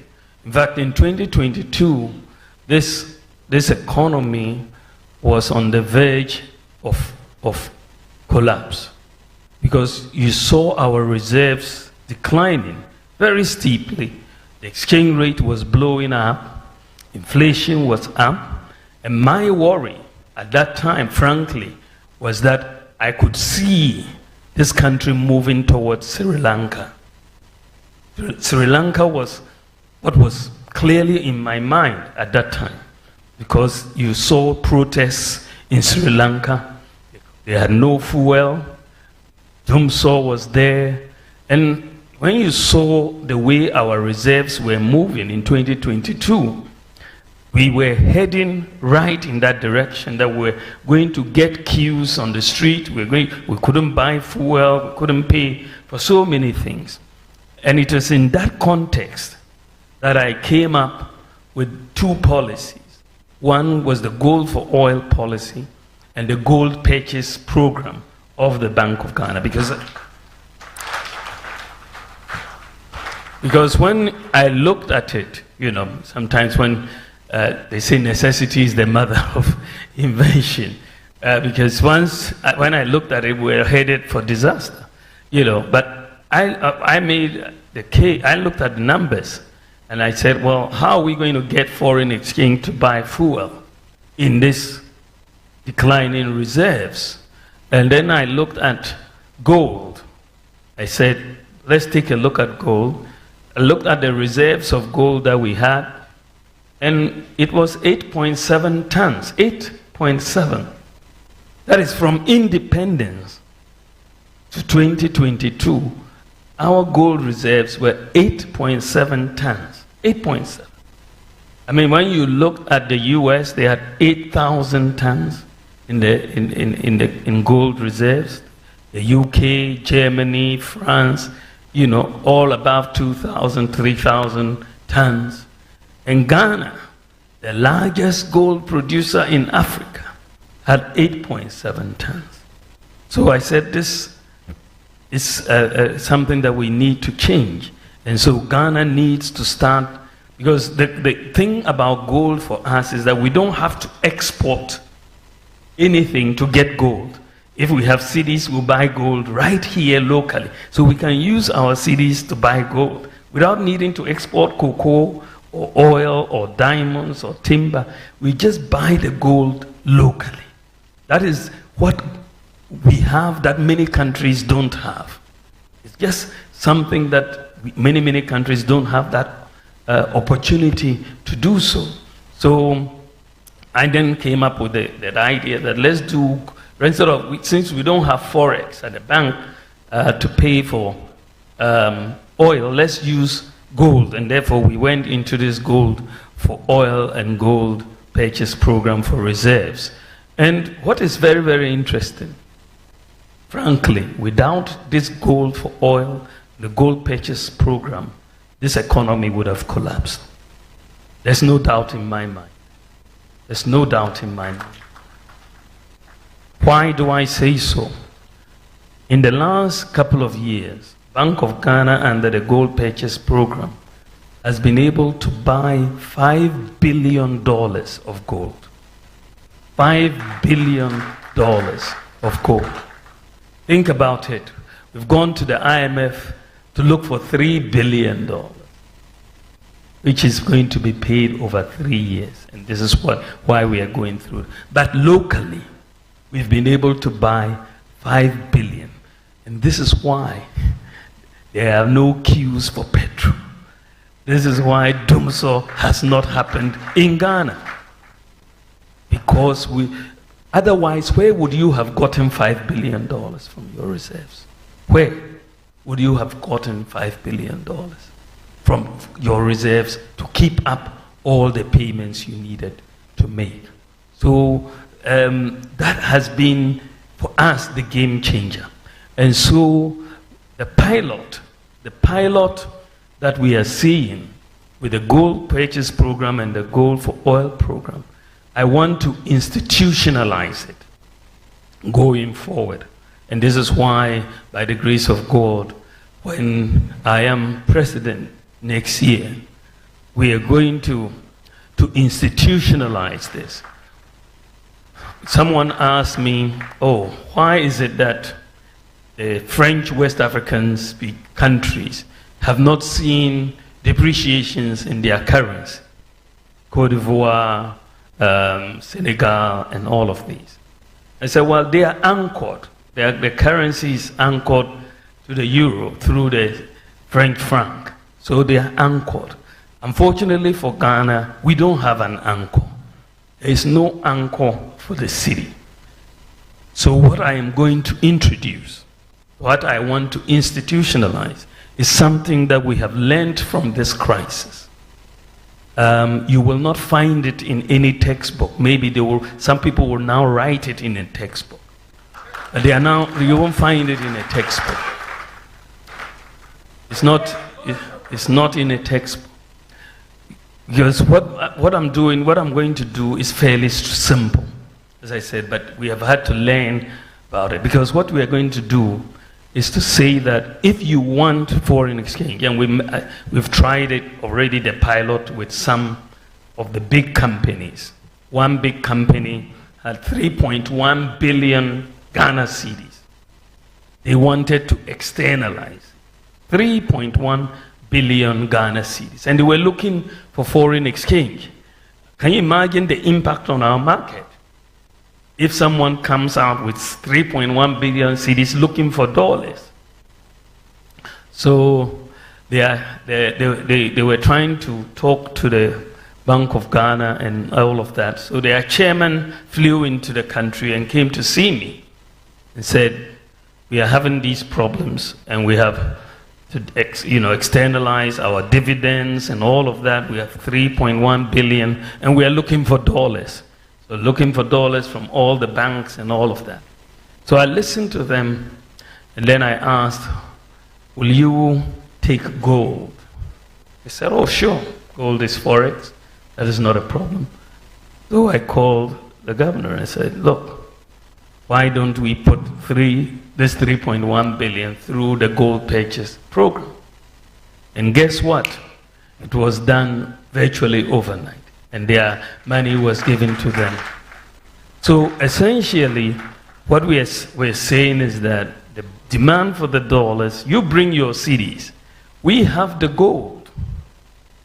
There's no doubt. I mean, the gold is there.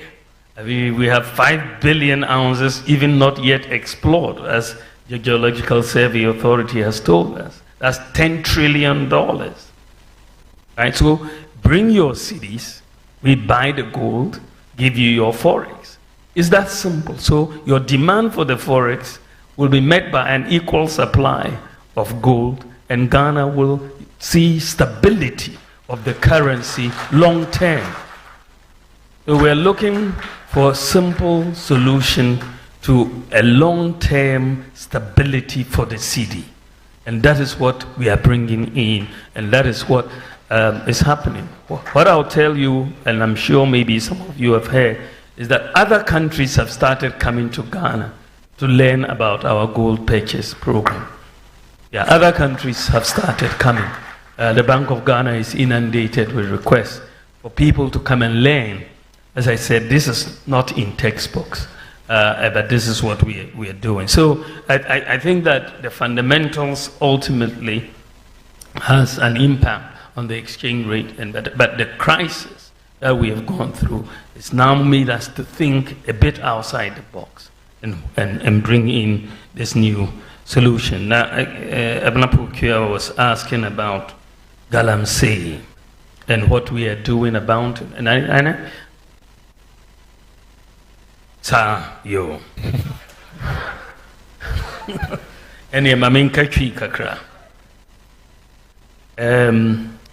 Galamsey, no, asamin by kakra kakra.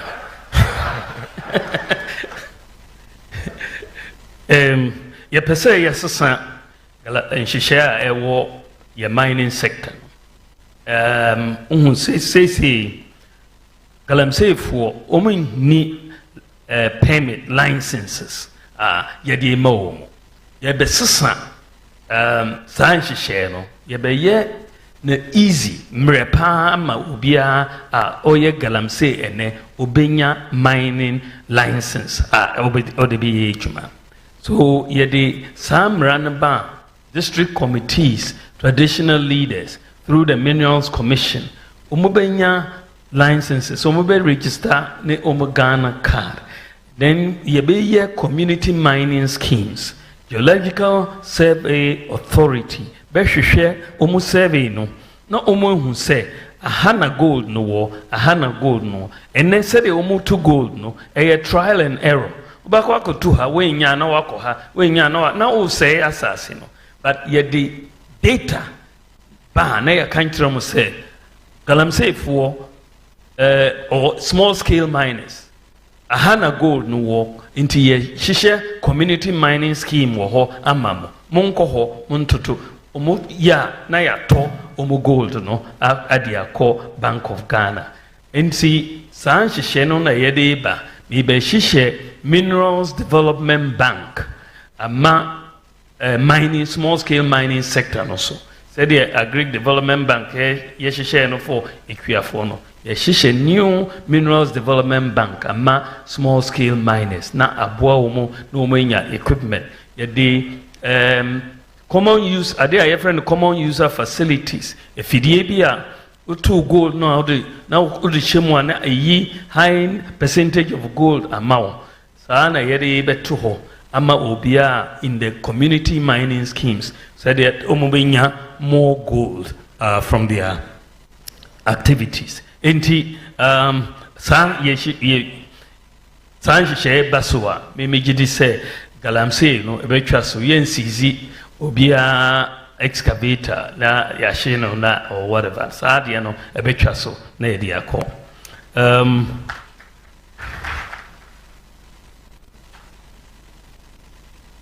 I heard about Afram Plains and then Koko. I don't know. I'm missing the Afram Plains question. The bridge. Yeah. Yes, the bridge. And Koko Sports Stadium 2020. Mokase mo besi ehun she medase. Yes. So the Afram Plains Bridge, I think, is one of the bridges that we are working under with the Korean facility. It's one of the projects that we've presented to be done under the Korean facility. When we say the Koreans have given us a grant and a concessional loan of $2 billion, and we've had to take a number of projects to them for funding. I think that bridge over there is one of them. And then the Nkoko Sports Stadium, I'll have to follow up with the minister on that one. I can't give you a direct answer on that. Then the question came, the first 100 days, what would you do? I'm definitely not taking a honeymoon.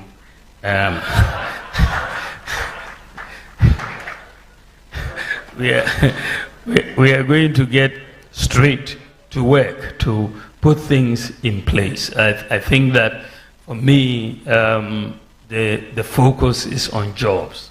And so you have to put in the budget as quickly as possible so that you can make sure that the tax amnesty regime comes into place, the flat tax regime comes into place, so that by the time of your first budget in March, these things, the Ghana First, Buy Ghana First policy, that we put it in and pass the law so that we can get the Ghana First policy. The e-levy will go because we have to focus on digitalization of the economy, and so we need to take out the e-levy as well.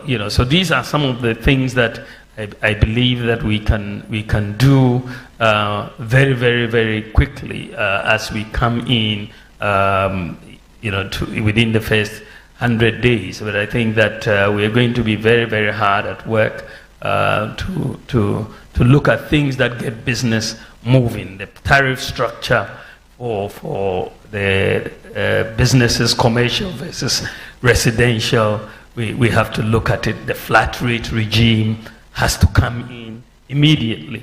Those things that will get business moving very quickly to create the jobs are the things that we are going to do immediately so that we are serious about business and serious about job creation. Thank you very much. Thank you. Thank you, Excellency.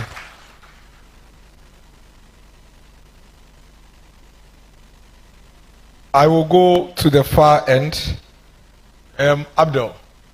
Abdul from Tamale, please. Let's hear from the northern region. Abdul, go ahead.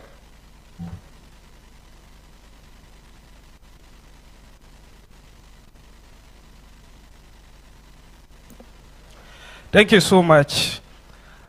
My name is Abdul Shakur Omain. I work with Bawumia FM in Tamale. Your Excellency, my question is, the teacher and nursing allowances increases the expenses of the public purse.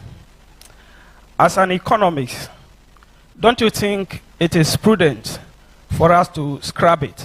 Especially so you are not talking of an upgrade instead of a research. Thank you. Thank you. Let me hear from Salma. Salma, please go ahead. Please give the microphone to Salma. Good evening, Your Excellency, and thanks for the opportunity. My name is Salma Ahmed of ICRA Radio. Your Excellency, having advocated for the creation of the Zongo Development Fund, how impactful has it been to the Zongo and the inner cities? Thank you. Umaru Sanda from City.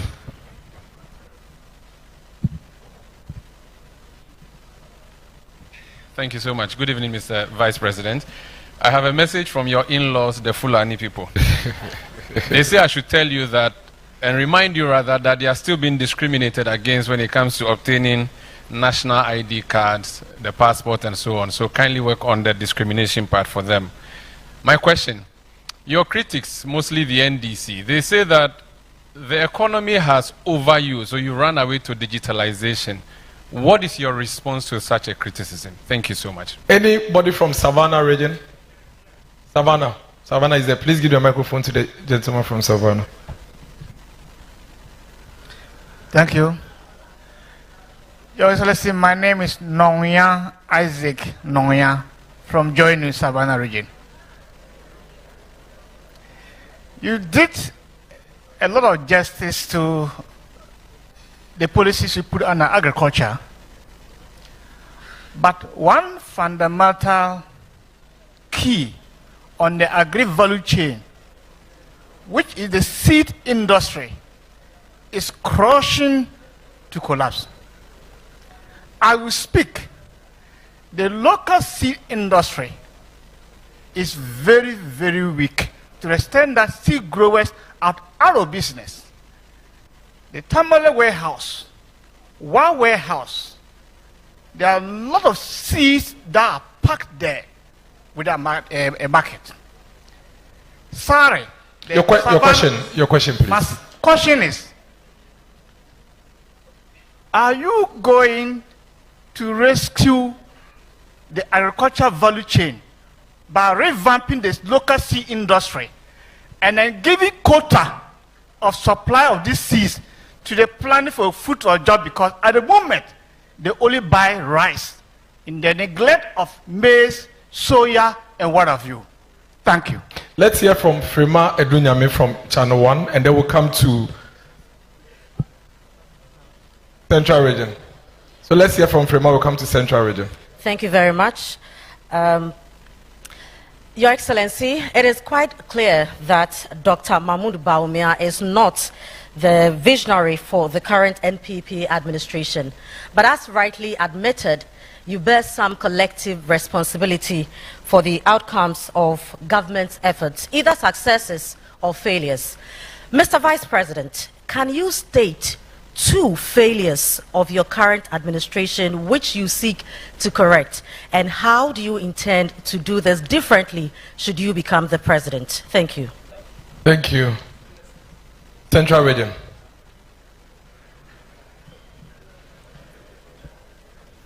Your Excellency, my name is Kofi Kunedu from ATLFM UCC Cape Coast. I guess Cape Coast Airport promise in 2020 is part of the 20% unfulfilled. Fast forward, you have aligned in your 2024 manifesto. It means it is there in your heart. What is the overriding consideration of having an airport in Cape Coast and, for that matter, Central Region? Thank you. Please, let me hear from Larry Dugbe. Please give the microphone to Larry. And then afterwards, we'll come to Ashanti Region, Mr. Kwame Adinkra. Let's take a few more. Give the microphone to Mr. Kwame Adinkra.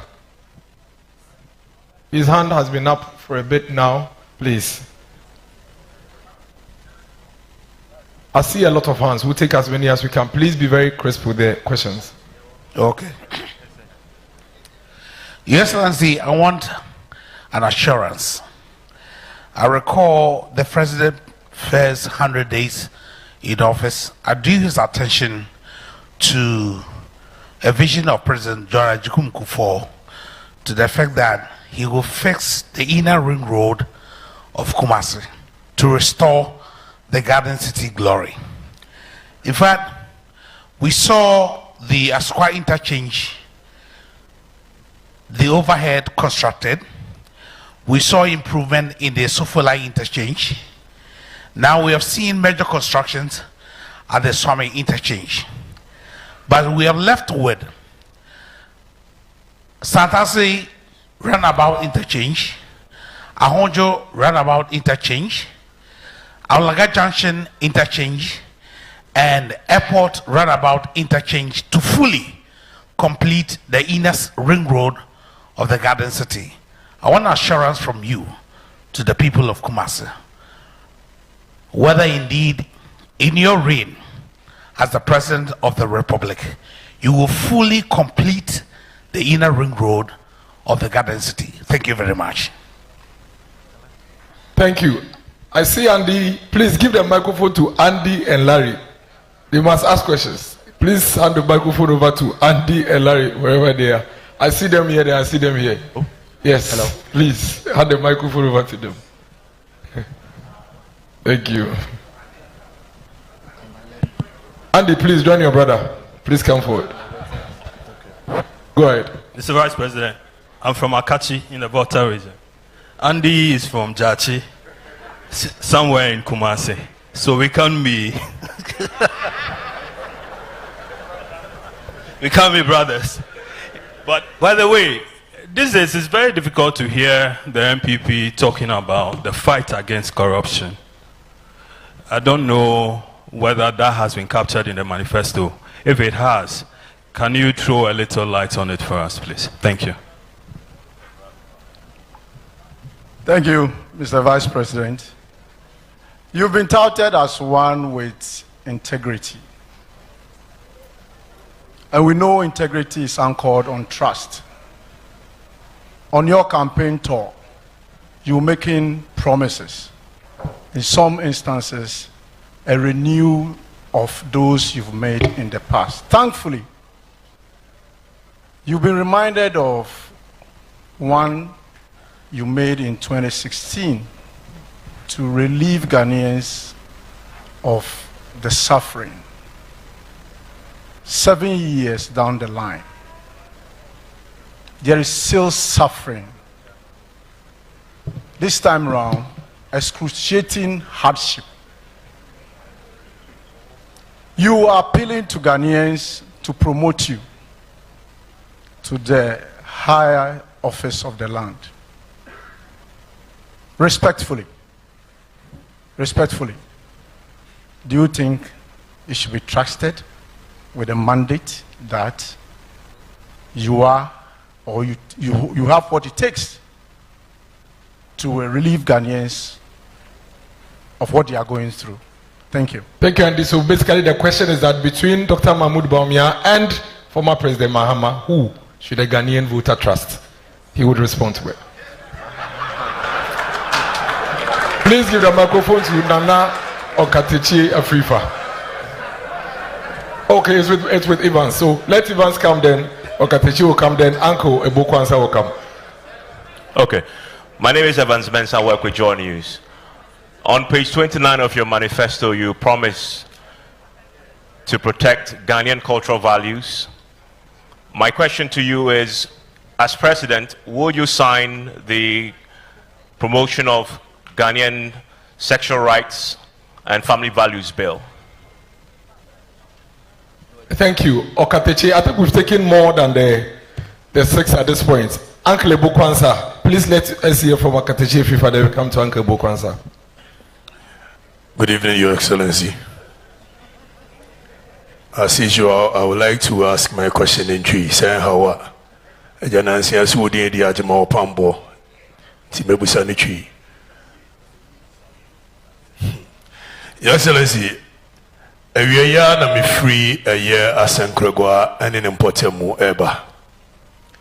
Na me koi with Madame Fwa no see a morning show of a Kesman Kwame Apiakubi.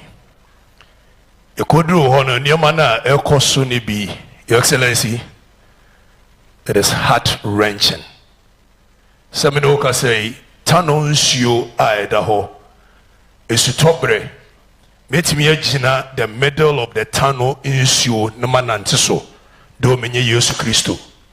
That is how bad the destruction of our waters have become. Enra, we have to turn ourselves into citizen vigilantes to arrest some Chinese people and send them to the police station on this matter.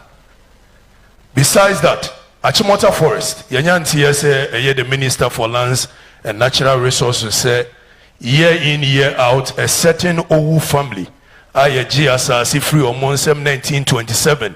Ye ntua omoka enti omodibi koma owu family no. Your Excellency, we there any question. Ya chopper. Achimota forest here the owu family bika. A binding chia owu family nika. Na forest no enna ho. Nemo yensuo ye forest said ye yesi say no in our quest to benefit from the natural resource of this country. I don't think we can continue like that as a nation. At the end na wo obeye sebeya yensuo ya say no abedri ye betimi reclaim me na ye betimi abodi da won oban amada chinchirima. Thank you. Please let's take Uncle Ebokwansa so we can, because I think now we've taken almost 9 or so questions. Uncle Ebokwansa, we do Sadiq from NTV, and then we will take the answers. Thank you, please. Mr. Vice President and incoming President, about 3 years ago, I attended your lecture at Brekusu. When I came back, my feature was simple. The headline was simple. Ebokwansa attends lecture and encounters the next president. Some of us are already convinced that you are going to be the president of Ghana. But some people out there are campaigning that you are a liar. All over the rural areas, when you go and you talk about your achievement and what you intend doing, the old folks will say, but the people came here and said you are a liar. Now you are telling us that you are you represent the future. Please, how do you convince my elder sister in my village, Kumfe Krofo, that you should get up, an 82-year-old lady, that you should get up, drag herself and go and vote for a man who is for the future? I just want you to tell the people of Ghana who you are, why you want to be president of this republic. Thank you. Thank you. Sadiq, NTV, and then His Excellency would now give the answers. From Sadiq. From Northern TV. Yes. Thank you very much, Your Excellency. Your Excellency, Tamale is one of the fastest growing cities in West Africa. Over the years, we've had perennial water challenge. Your government cancelled for the Tamale Water Project in 2020, same for Yendi and Savannah region. Your Excellency, as President of the Republic, what will be your solution to address this perennial water challenge? And what is the update on the Tamale Water Project? Thank you. Thank you, Your Excellency. If you can take the questions and give the answers. But please let me quickly add this. As we report, kindly let's report fairly. If you are going to report that the Vice President said, if he does everything now, what would he do when he becomes president? Please add the laughing emoji and then complete the statement, because that's exactly what he said. TV3, kindly correct the reportage on Facebook. Thank you. Your Excellency.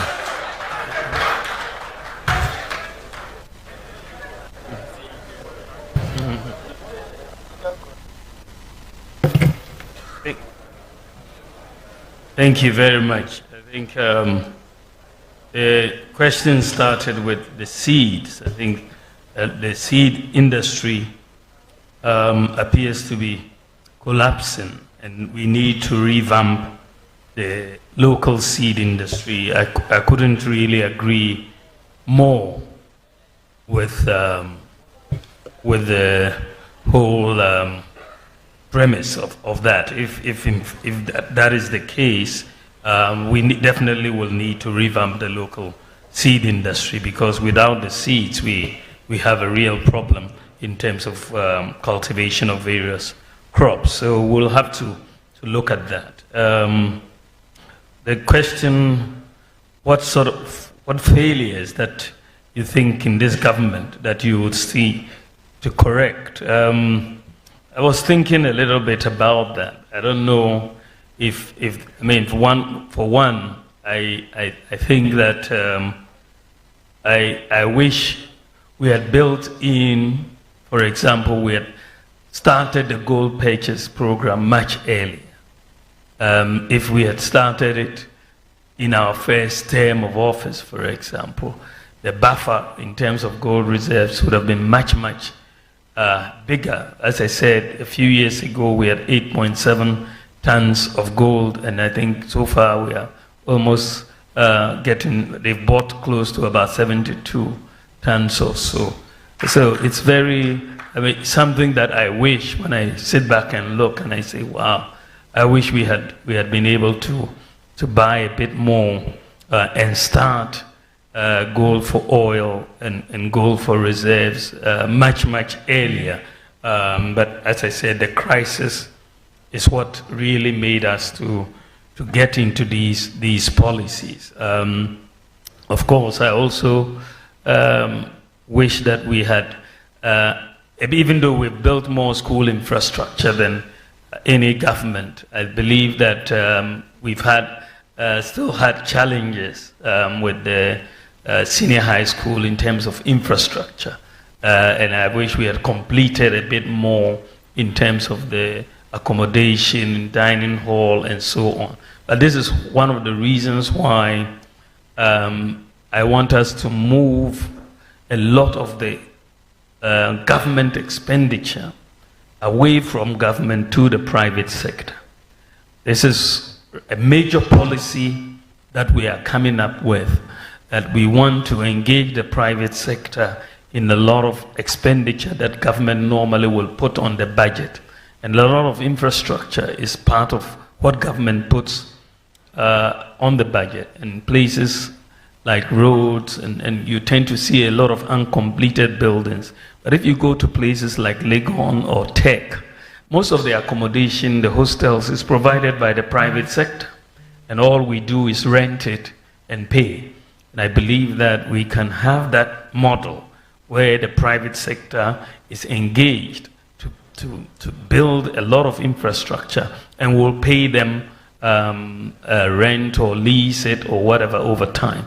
So I believe that will give a lot of fiscal space, but also allow us to complete all of these buildings and so on. But this is where I want to take Ghana in the next session, that we should move more towards the private sector provision of a lot of this, and that will really bring down the fiscal burden on government in providing some of these. The Cape Coast Airport, what is the overriding consideration? Well, I think that if you look at tourism, it's got to be one of the big considerations for Cape Coast. And that could provide us, of course, some people say, well, you are also expanding the road. That is fine, but some people want to fly directly to Cape Coast. I think they will have that opportunity to do so. Parents, it's an educational hub and so on, from Tamale can come straight to Cape Coast and other things. So I think that, you know, there is a rationale, and we should give Cape Coast. It's the feasibility study suggesting that the location will really be between Cape Coast and Takoradi because of land space issues. But I think there's justification for that.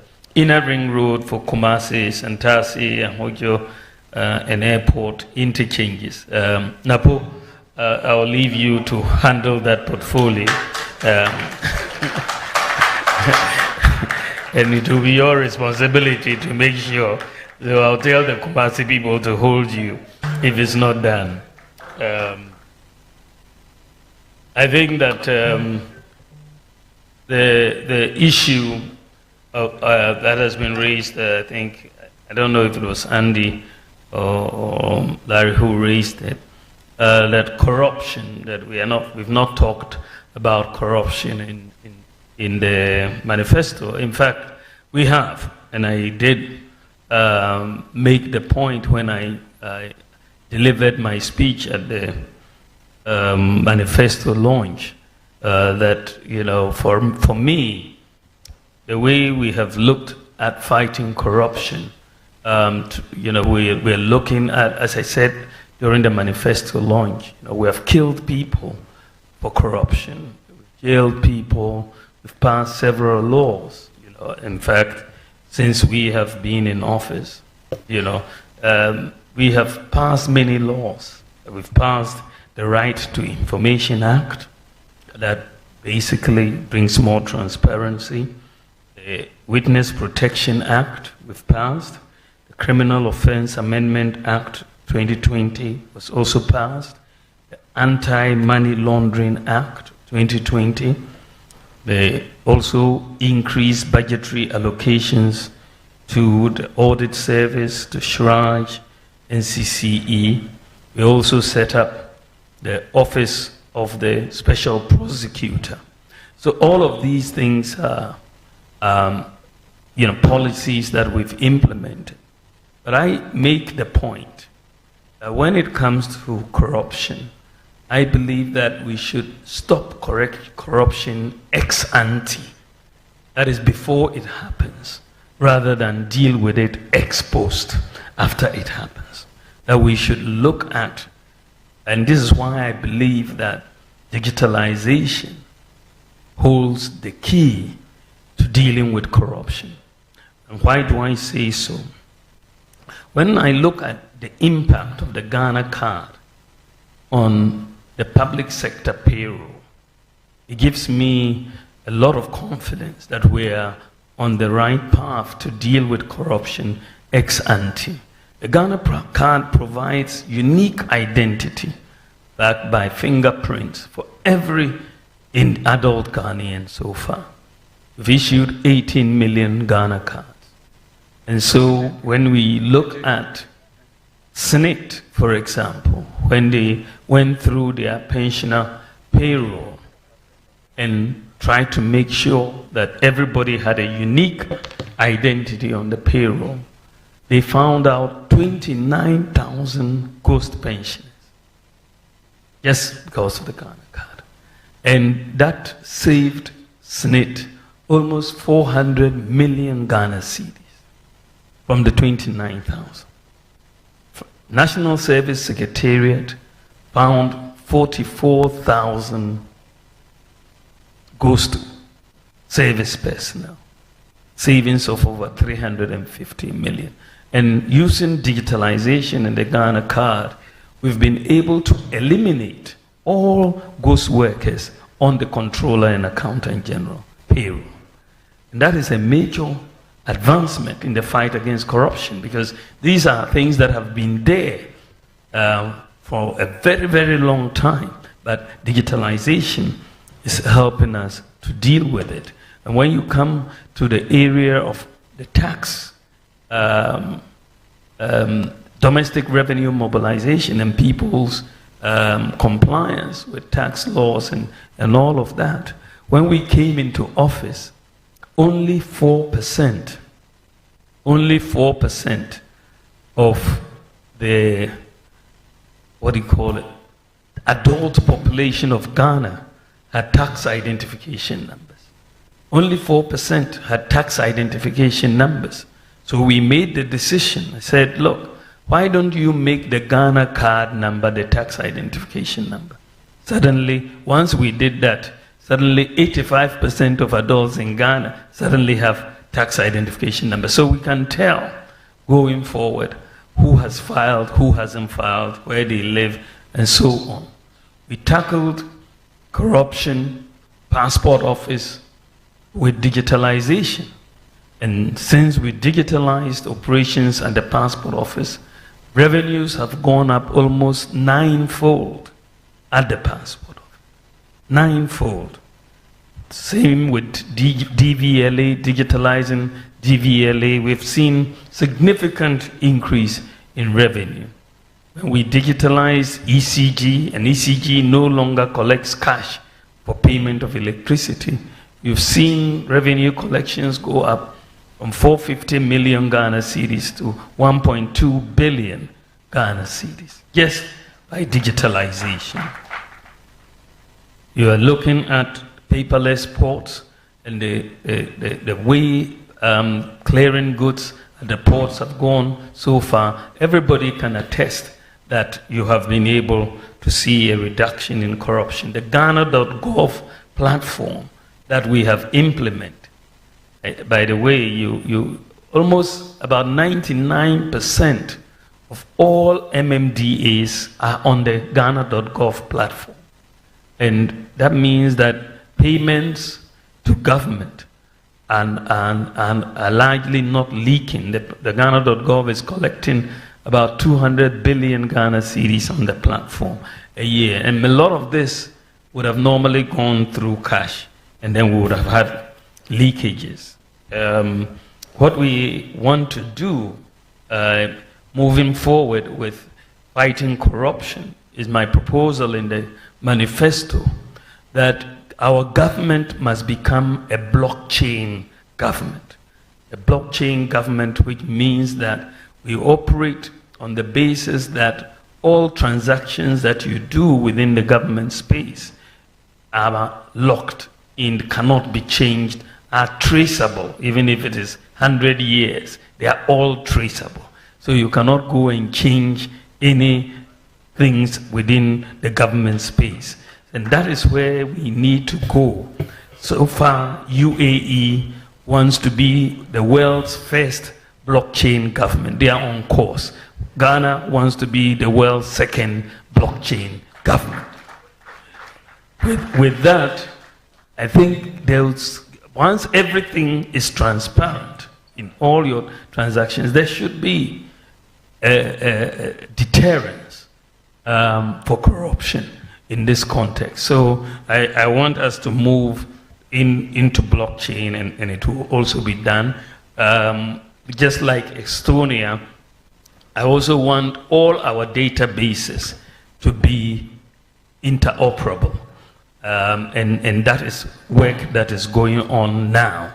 And I believe that either later this year or next year, we will have across all of the government space, all data between one institution and the other will be interoperable, so that we'll see and there will be more transparency. In addition, I have made the statement that I want us to enact a Corrupt Practices Act to consolidate all the anti-corruption related legislation and offenses that are currently scattered across several pieces of legislation, so that we have an omnibus body of provisions offering anti-corruption institutions a harmonized reference point to draw their mandate. I also want us to continue the process of restructuring the public sector and internal audit function. I want us to review Article 286 of the Constitution and the relevant legislation on assets and liabilities declaration. I want to expand the asset declarations by public office holders to include, among others, senior staff and heads of regulatory and public institutions which were not previously covered. And I also want to require that asset declarations be made or updated every 2 years instead of every 4 years. I want to place limits on foreign official travel by ministers, CEOs, and civil servants, as well as annually publish official travels undertaking, and also annually publish the list of all beneficiaries of public scholarships. So that is one area in terms of the corruption fight that is in the manifesto. Maybe it must have skipped some people, but it is there. I think it is Andy who was asking the question that, you know, all the promises are about integrity and trust, and the fact that real hardships exist, and how would people trust that I will be able to work on the hardships. I think that, you know, the issue has to really be about what have you done? I mean, what is your track record on these issues of social intervention, right? What have we done to relieve hardships? I think, frankly, the the MPP, whether it's President Kufuor's government or President Akufo-Addo's government, has a solid record when it comes to social interventions to deal with hardships. The record is very, very solid, whether you're talking in education with capitation grants or the increase in payments to persons with disabilities, which went up by 50%, or free SHS, or free TVET, or increased absorption of BC and WACC examination fees, and so on. The free water during COVID and all of that. The social interventions are very, very massive, actually. The issue with my opponent, who is the former president, is that he cannot point to one social intervention, one, that he can point to, that this is how notwithstanding all that has gone on when I was president, I was able to do this to relieve the suffering of our people. There's just not one.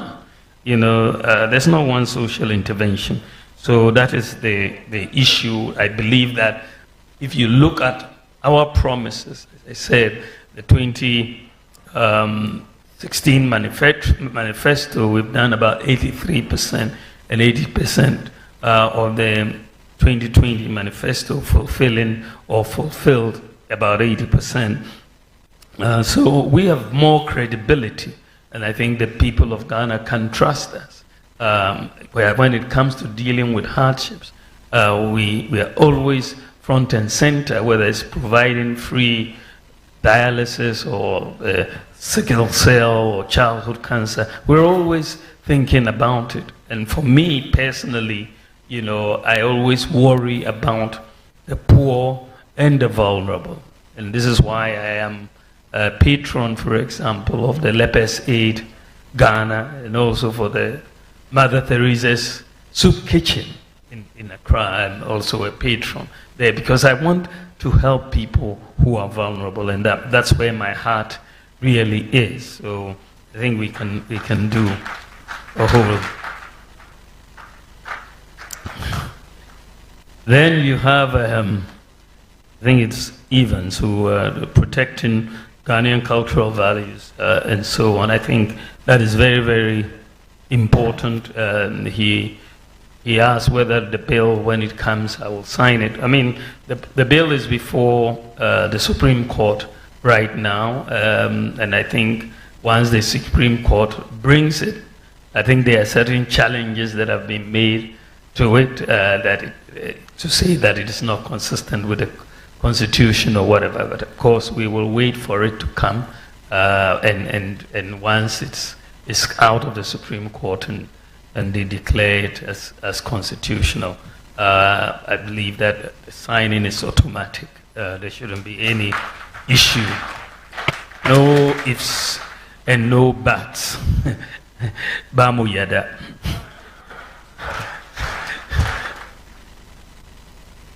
I think that there is the issue of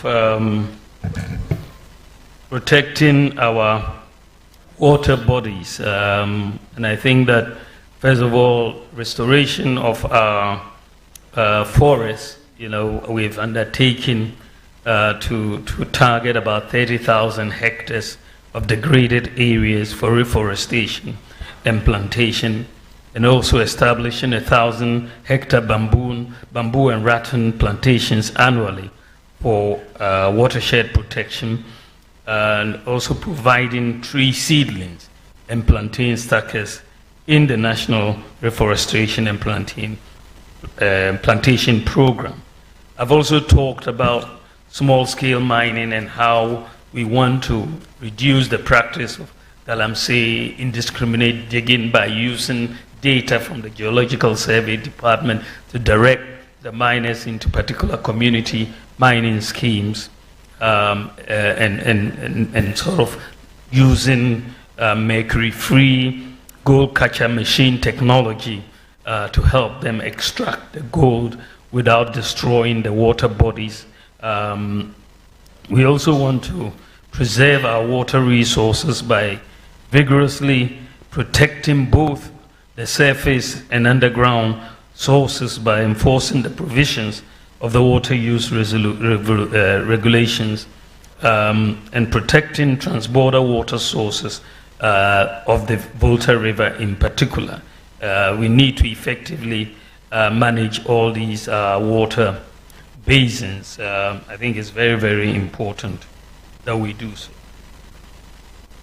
I think that I don't know if it was Ebo Kwanzaa who was asking the question. He's addressed it. What exactly about Achimota Forest? Yeah, he talked about the Owu family that they should. He's saying that whatever we can do to pay off the Owu family and preserve the forest, we should do. I'm inclined to agree with you on that. It was a suggestion.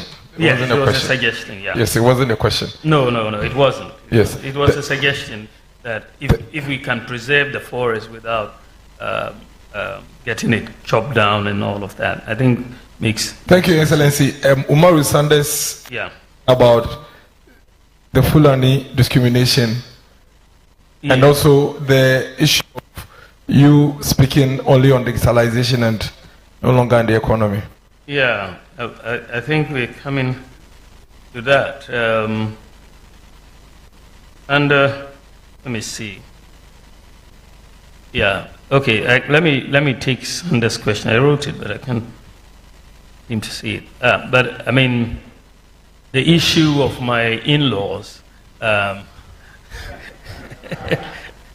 My in-laws feeling discriminated against. I will take very strong exception to that. As president, and even as vice president, I don't think I want to see my in-laws discriminated against. So Marusanda, tell them that we are going to fight with them to make sure that discrimination doesn't take place. Then also, you talked about digitalization, my focus on digitalization, and that the people think that I've run away from economics, and economics has gone over me, and so I have gone to digitalization. I think digitalization has gone over them. Right. They have no. It's very strange, the people cannot see the nexus between digitalization and the economy.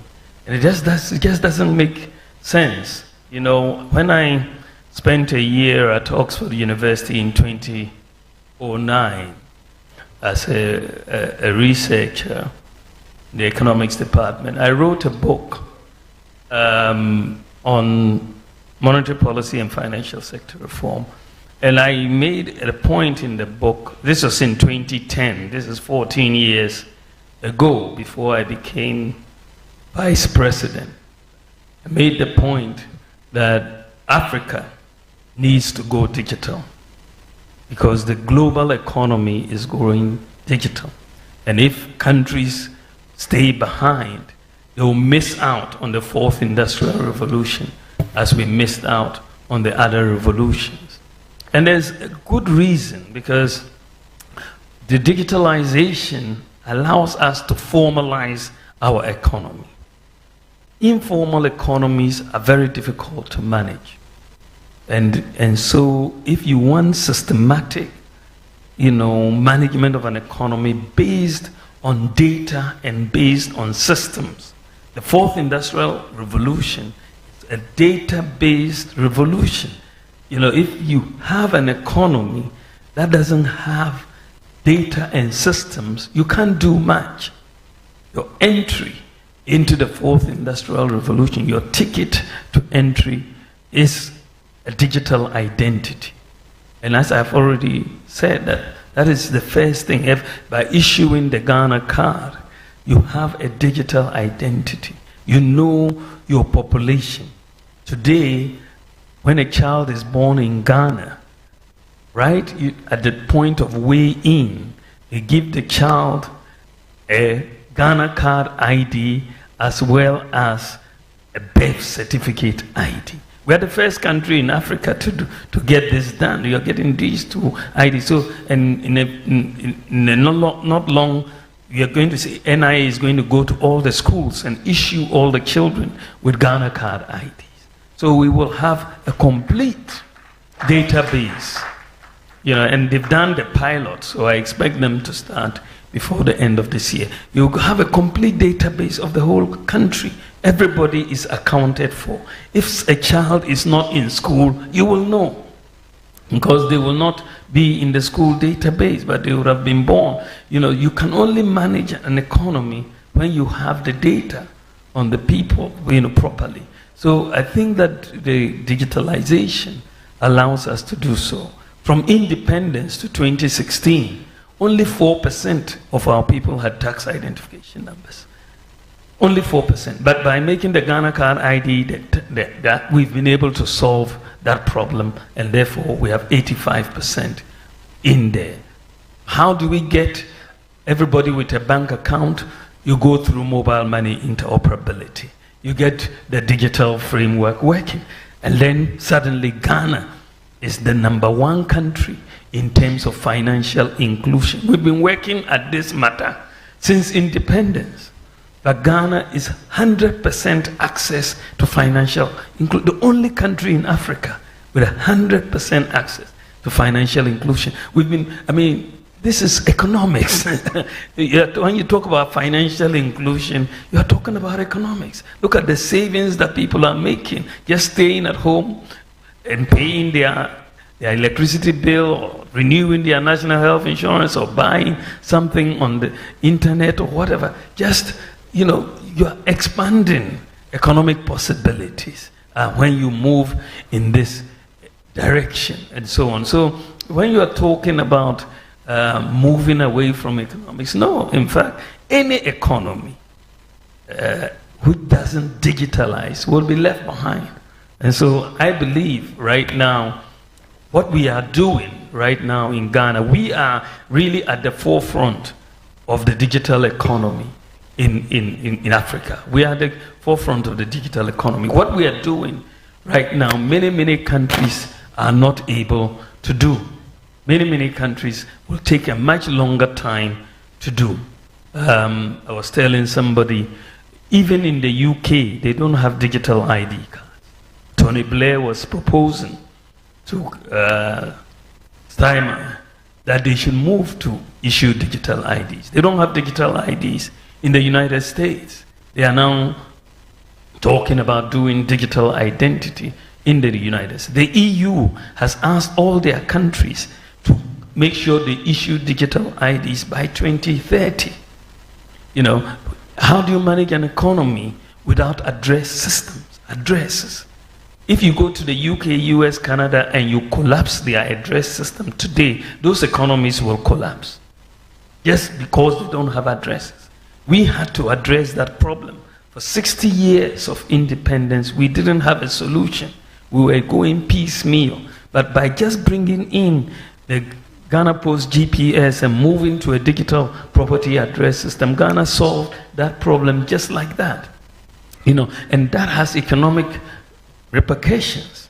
You know, you look at Ghana.gov, all these people on one platform, look at the efficiency and so many problems that we've lived with since independence. So many problems since independence. We have been able to solve them because of digitalization.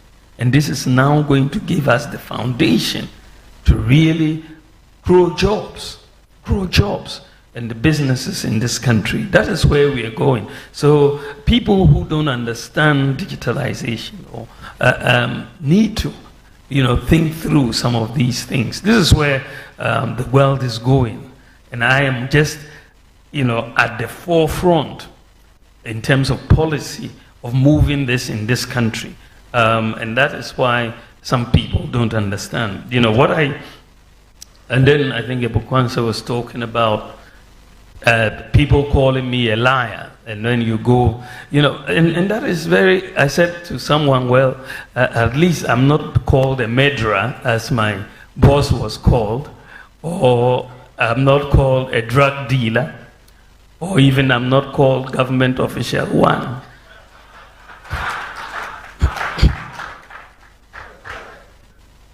You know, but why do these things arise? Fundamentally, I believe that Ghana can do exactly what is happening in the developed world, in the advanced countries. I believe it is possible for us to leapfrog technology. And for us to do this, we must have this mindset of possibilities. That's why I'm saying it is possible. We are always, timid in trying to do things that are not even done in the advanced countries. We think because it's not been done in the advanced countries, we shouldn't even try. But we can leapfrog them in many areas. So, but if you have an impossibility mindset, which seems to have been pervasive in the NDC mindset, everything you want to do, they say it's not possible. But if you have that, your development is limited. But when other countries are going to Mars, why would you think earthly things are not possible? But many of the things that I am trying to do in the policy space are a little futuristic in nature. Many people don't seem to usually understand them at the time when I start talking about them. They immediately come and say, oh, well, he's lying. You remember when I talked about drones coming into Ghana? What did they say? That I was lying, that the drones are coming to take pictures of naked women in their bathrooms. I mean, that was the response about drones. And when I said Ghana was the world's largest medical drone delivery service, they said, he's lying, it's not true. When we talked about digital property address system, they said he was lying. This is not this thing. When I said that mobile money interoperability, Ghana was the first in Africa to do mobile money interoperability between bank accounts and the Momo account that we have done. They said I was lying, and then, but usually after they say I'm lying, when I'm proven right, they don't come back to say I was right. When I said that you could use the Ghana card to travel from outside Ghana into Ghana, they said I was lying. Today, people are using it and traveling very easily. When I said we're going to build hostels for Kayaye, they said I was lying. And then we've built the hostels, they've not said anything. When I said we will restore teacher training allowances, they said I was lying. When I talked about the rent advance loans so that people will not have to pay rent advance through the National Rental Assistance Scheme, they said I was lying. Free SHS, when we talked about it, they said it was 419. Agenda 111, when I mooted this idea about Agenda 111 and we announced it, they said it was a lie, it was not feasible. The digital, the Zongo Development Fund similarly, and when I talked about credit scoring, was not in existence. It wasn't seen as true, So there's a pattern that is going on, but I have to thank Joy FM. In June 2023, Joy FM did a report together with the African Academy for Open Source Investigations, and that report revealed that the coordinated sharing of that hashtag Bawumia tweets by 28 accounts using copy and paste technique is an inorganic creature created by the opposition NDC to smear me. This was the finding of Joy FM, not me, that they had created these fake accounts and sharing Bawumia tweets, and they had said that this was a deliberate attempt by the NDC to smear me. So I take it as par for the course. I have a solid record of accomplishment as Vice President. Very solid. I have, at least I can point to 33 separate policy initiatives. 33 that I have championed or initiated as Vice President. 33. My opponent cannot point to one. One, just one. Bakope. Just one. One single policy initiative as a Vice President. One. You can't. I mean, if you are serious about solving the problems of this country, at least you must think of something. You must think of something. You cannot just be eating and going to sleep every day. You must think of something. You must be policy oriented. I mean, we are put into public office to solve problems. You cannot be there as MP, as minister, as vice president, as president, and you don't have a policy initiative. Just one. I mean, you need your leaders to be problem solvers. So you must have thought through problems and come up with initiatives to solve the problems. I can talk about 33 different policy initiatives. My opponent cannot talk of one, and he wants to be given the mandate.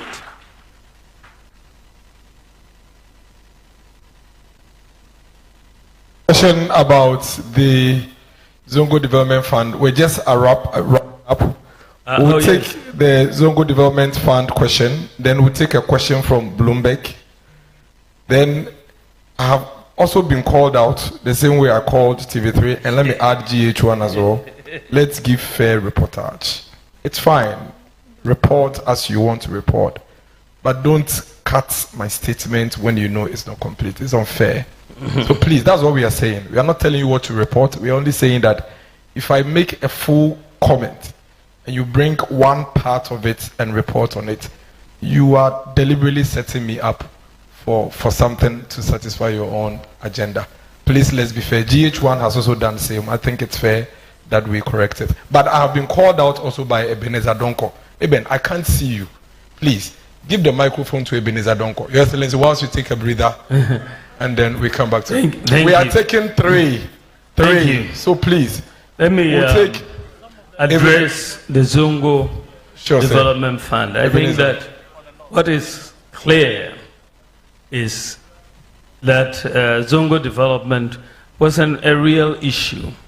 The Zongos, for the most part, had been used as political fodder by politicians. And we didn't really have a vehicle for Zongo and inner city development.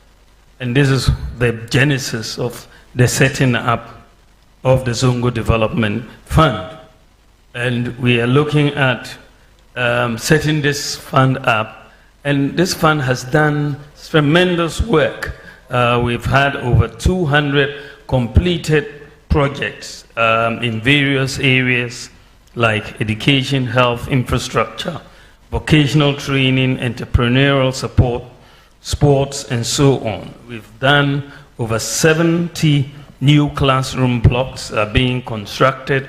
45 have been completed and commissioned in various Zongos. We've constructed over 30 ICT and community libraries in Zongo communities, and we've renovated and provided we've renovated various schools and provided dual desks to several. Over 5,000 dual desks have been provided, and we've provided tertiary education grants to over 1,000 students. And we've given scholarships to 40 brilliant but needy students from Zongo communities to study medicine in Cuba. and we've donated about 50,000 textbooks to be distributed across the country. Over 1,000 youth from Zongos across the country have been trained and supported in various vocational skills: soap making, beads making, hairdressing, and so on. And then we've also seen a number of chip compounds constructed and some health facilities in Zongo communities. Also, drainage systems have been constructed, and the provision of places of sanitation facilities have also been done. So if you look at sports, we've also done astroturfs in Zongo communities. 17 have been completed, and we've done 100 mechanical water systems in many Zongos across the country. And street lighting as well. So what you are seeing is a major investment that has taken place in the Zongo communities, and you can point to specific things across the various communities and what the Zongo Development Fund has done. They've done an excellent job across the country. They've done an excellent job. Your Excellency, kindly take a seat. We'll take just one last round. I know there are a lot of questions, but we are unable to take everybody's question. But because Ebenezer Donko has called me out publicly, let me take him. So please give the microphone to... Let me please hold on. So we'll take Northeast. We'll take Northeast. Please, hang on. We'll take Northeast. We'll take Bono region, round from the Bono area. We'll take between Volta and Oti, we'll take Oti. Then, so that's 3. We'll take Bloomberg, we'll take Ebenezer Donko, Natalie Ford, and then I see Stephen Zuri. Then finally, Geba will wrap up as a mother. So please let's use this order, and then we can make progress. So for now, I see Bloomberg with the microphone. All right. Thank you, Your Excellency, for the opportunity. Your manifesto promises seem to fall outside the program parameters and targets of the IMF. And you add by saying you're going to scrap some taxes. Do you perceive that you'll be seeking to review any portion of the IMF program to accommodate some of these things you plan to do? And if yes, which areas are you looking at? Thank you very much. Thank you. Please, give it to Eben. He's used communist inferior tactics in getting me to... Does he have the microphone? Okay. Go ahead. He's here. He's here. He's here. He's here. He's right here. Please give it to him. But then, Stephen, please. Stephen, ask your question. Okay. You have the microphone. Go ahead. Yes. Give the microphone to Eben, but let's hear Northeast. Whilst Eben get the microphone. Thank you very much for the opportunity. My name is Salifu Mbadama Idrisu. Wale FM, Wale. Yatwala Mampule. Dr. Nitwa. Njela Bosa Abatana. Abaye Banyela Mampule Kayil Banya Sumentre. Abaye ma Yinya Paraku Mwala Yatwala. Kabaye Makia Mambo Siminya. Inyangan Dinasara. Nembia Popuna Kanya, Ula Kanangi, Kamaranyang Mbia. Kampasa Bayi Ni Etwa Sukuru Karamaya to Abesukuru Yatwa. Ami Babula, Babusinya, Inyangan Dinama, into my university in Tebaba. Kawayan Karaman Chang tourney. My last one is a comment, please. Yesterday I was watching Joy News program entitled. Are you News asking 5. 2 questions? No, please, I beg you. This we don't know what you said in the first. Please, please. The first one was your question. I beg you. I was watching a program yesterday on News 5, and one independent presidential aspirant used a lot of unprintable words on you, and I was so sad to understand that the host sees nothing wrong with that. And I want to find out from you, when you do hear some of these things, how do you feel, or how do you take it as a person, not a president? Thank you very much. Thank you, Northeast. Eben, then voter. Can I see the voter hands? OT, you are asking for voter in OT. That's fair, right? Okay, Eben. All right, thank you very much. So my name is Eben. I work with YFM Ghana. I came all the way from Kumasi, actually. Welcome. And YFM Ghana has always been one of Ghana's biggest when you talk about media, especially with relations to the youth. Please go to the question. Now, the question is, I work in the creative arts industry. Most of the times, we get to see our celebrities or people in that industry only when it gets to elections. That's when politicians want to use them because they do know that they carry certain power and they can actually help communicate. Now, my challenge is that what do we have for the creative arts industry? So many things have been said. One of the things that they often look at is tourism, year of return, beyond the return, which everybody can attest to the fact that it's been successful. Now, what are we doing with our movies? What are we doing with our music, our internet? Because today, we can change the narrative and perception about Ghana with movies. But unfortunately, our movie industry is kind of on a decline. When you talk about actors and actresses, we get to hear of them when they're on their sick beds. There's nothing for them. Any kind of pension scheme, any kind of thing for them.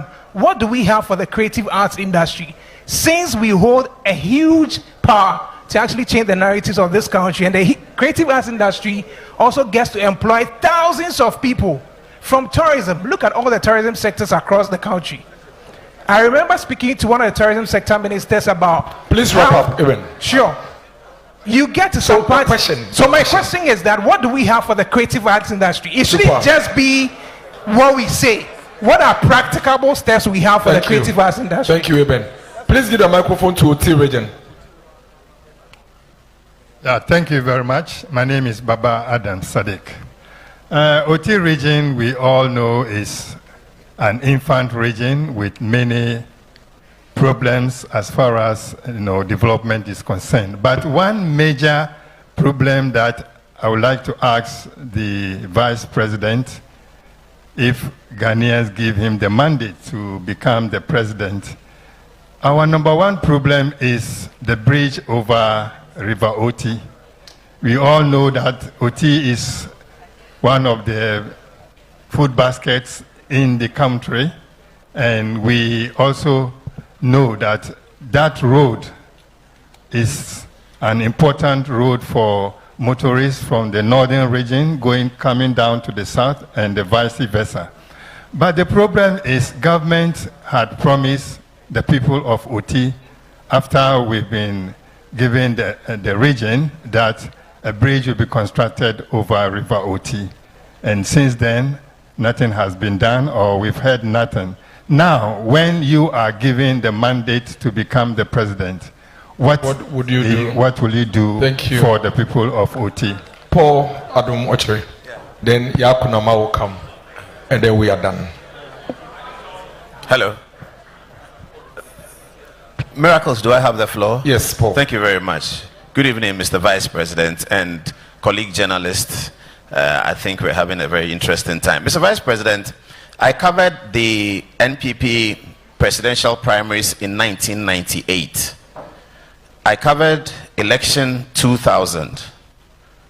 I covered the NDC contest for election 2004, the one between Mills and Kwesi Botwe. I covered election 2004, 2008, 12, 16, 20. I have never seen a presidential candidate, whether in opposition or in government, focusing his campaign to the people about policy initiatives and policies that have been achieved. I also covered the UK election in 2001 for Tony Blair, and I covered also the UK election in 2019. You will find in those places that they were always articulating policy, what can be done, what can be solved. You will find here in all of those historical elections that we were not doing that until Mahamudu Bawumia arrived on the scene. Mr. Vice President, whatever happens in December, you have changed the politics of Ghana and Africa for a long time to come. I have nothing more useful to add except that God bless you. Thank you, Paul. God bless you. God bless you too. Yakunama. Yakunama. Please take the microphone to Upper East, Natalie Ford, and then Kasapa. Thank God that finally grace located me for me to be called. Good evening, Your Excellency, and thanks for the opportunity. I go back to the manifesto. Improved, you propose a number of new tax regimes. You talked about Ghana's ports being competitive to that of Togo. We know Togo is mainly duty-free.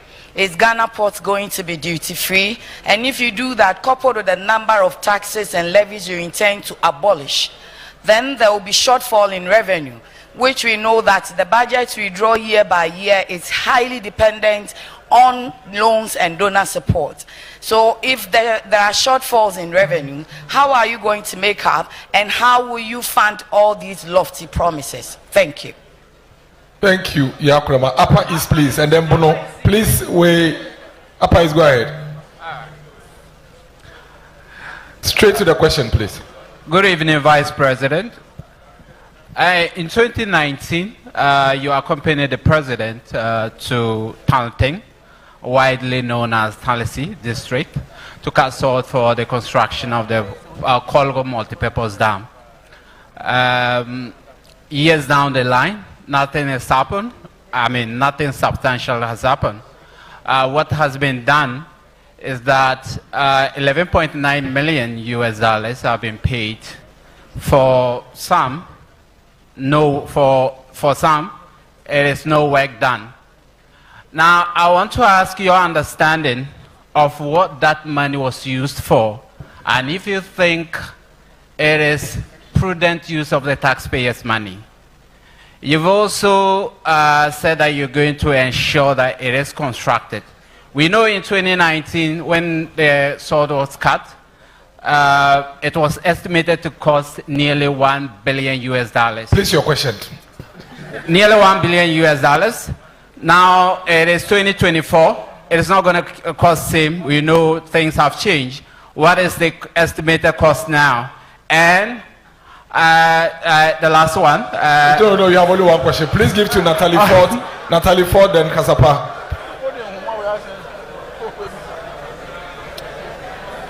Thank you. I'm Natalie Fort with the EIB Snappy Network. with the question. GH1 TV and Star FM. Your Excellency, North Tong MP Samuel Okujeto Ablakwa is seeking to introduce a private member's bill to prevent legislators and government officials from buying state assets. In the event that you're sworn into office, is this a bill that you would assent to? Okay, please give it to the Kasapa and then give the microphone to the Bono rep. Kasapa.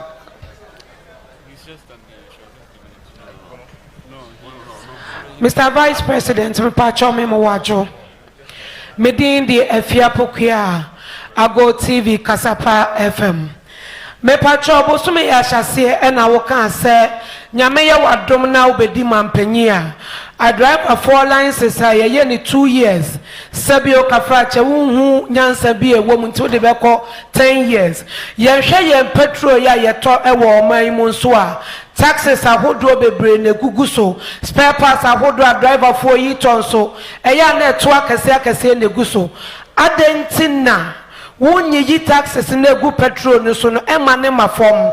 Now so spare parts ne boya den no so no duties are hold where that so want so ema omunya free and as from who hen wom dance bia ye be 10 years because according to DVL no one year checkups at the mom every year 2 years said there be ya on benya nimdie ani suahunu wom adentina sa taxes in the gugu petrol so spare parts so ye nyim free ho dance ye de be 10 years me dance question I ask you a driver's license 10 years and I said, yeah. Bono region, please.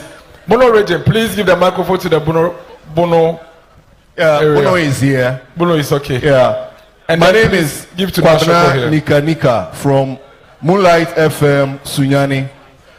Your Excellency, the last time you were in Sunyani, I presented your book to you, and I told you I'm still eagerly waiting to sit you down and do an academic discourse on it. I think those who introduced you into the Ghanaian politics didn't do you well by actually letting us know what you stand for as far as your economic westgate ship is concerned. So let's do this when next you come to Sunyani. But I bring you greetings from Sunyani, and my people say I should ask you, everything that every government begins in Sunyani stalls halfway. I've covered politics in Bono region for close to 3 decades, and in the past 16 years, we've stagnated, and the 2020 results as far as parliamentarship is concerned, your question attest to the question I'm asking. Now, please, I'm asking my question. Now, the question is, has Bono wronged governments? Is there any animosity between local governance and national government? Because our people are crying for you. You cut sword for a major road which has stalled since you know. Thank so you. Have you wrong? So thank you. Your question is well noted. Please, we're done. We're done. We Thank you so have just much. one last one from Stephen, and that's it. Nashoko, Thank please. you so much. My name is Na Shoko. In addition to being a journalist, I work in theater production. And I speak for the many of us in the performing arts who have come to realize the potential of theater to enhance job creation and employ a lot of young people. And yet, the state of the National Theatre of Ghana keeps deterring a lot of patrons from attending our performances. And this is a major concern for a lot of thousands actually of young people who rely on theater for their livelihood. So my question is, can we expect to see an urgent resolution of this problem, if possible before December 7th, or at the very least during your first 100 days in office? Thank you so much. Thank you. At this juncture, no, please. In the initial stage, Koju Sheldon was asking a question, didn't end. I said, I'll call, please come. Bella, come, and then we're done. Thank you. So please, the two, and then we're done. Thank so please you. give the microphones to them. Mr. Vice President, my name is Stephen Zuri. The Opposition National Democratic Congress. I am from mynewsgh.com. The Opposition National Democratic Congress claim you are making up being a taxi driver, a cleaner, and a laborer. Would you want to throw more light on these things? Thank you. Okay. Okay, so I'm back again. So my question borders on musicians in this country. Now, I have seen what you have highlighted in your manifesto when it comes to people in the creative arts. Now, recently, people that I've seen come into the media space to complain about royalties they receive from Gamro. These artists, they come out, they complain about receiving 300 CDs, 200 CDs, 500 CDs. Someone has created about 32 albums, a collection of royalties on his behalf, in 300 CDs, 200 CDs, and 400 CDs. You see them come in the news, complain about these things, and it looks like Gamro has not been enabled to collect royalties when it comes to, our artists. And in certain jurisdictions, artists can release one song and eat off it for the rest of their lives. We don't see that here. And I want you to let me know what you are going to do to help enable Gamro to be able to collect royalties effectively, so that our artists wouldn't retire, and us on social media will be doing GoFundMe and all these things for them. So that is Gamro. And the last one Thank you, Kojo. Oh no, this side. Oh, who's that? The last one is data issues in this country. I'm sure you have seen what Tech Kichi guys. We have all added our voice when it comes to how expensive data is in this country. Now, I create people always in the comment section complain about the fact that even the exorbitant amount are paying for not getting value for their money.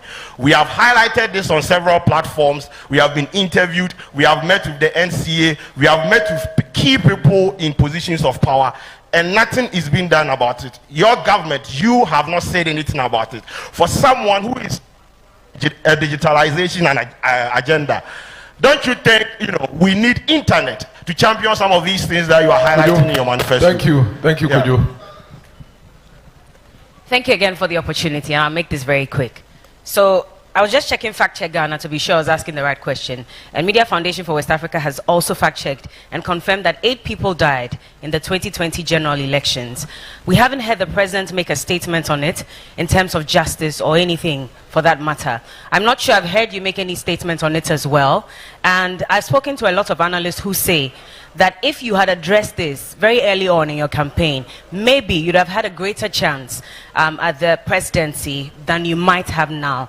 If you become, and that's a conversation I've had, I just want to find out from you what you make of this, and if you will address this matter. And finally, would you agree with Ghanaians who say that you should apologize for where we are at the moment, especially looking at all the promises that were made and the performance not matching to those promises? Thank you very much. Thank you. At this juncture, I think we would continue on another occasion. We'll take the last one from Geba. Ghana Independent Broadcasters Association. Where's the Geba rap, please? Geba. Please give the microphone to Geba. Geba is your parent, oh. Don't do that.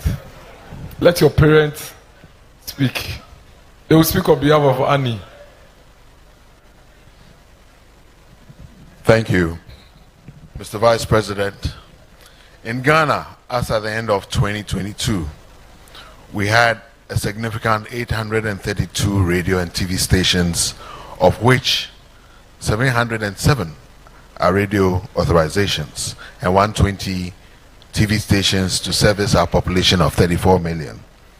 The free-to-air broadcasting model is an invaluable tool for governments, politicians, and citizens alike, and serves over 90% of our population.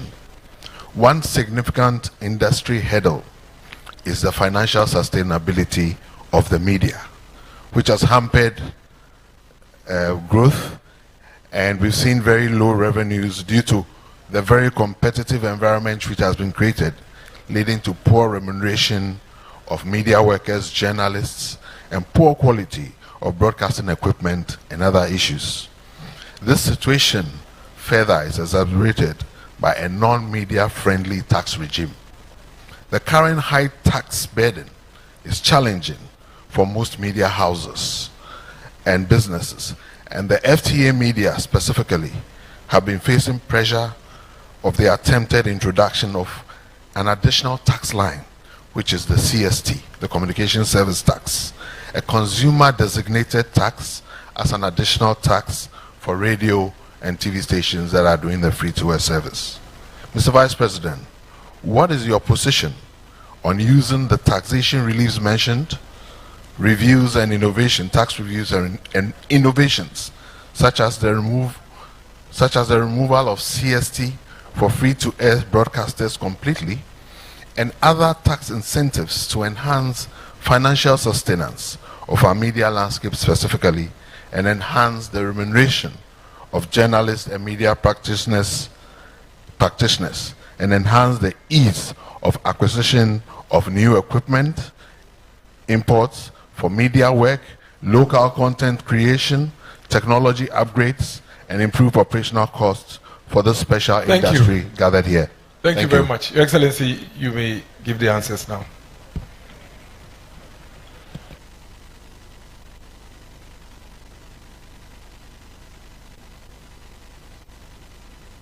We are timing you at this point. Okay, I'll try to keep it short. I think, yes, let's start. I think it started from Bloomberg. The targets of our fund program vis-a-vis my proposals, especially the scrapping of some taxes and so on. I don't see any inconsistency at all between what I am proposing and the fund program that we are engaged in. If you read my proposals very carefully, I start off by saying that we are going to bring down government expenditure by 3% of GDP.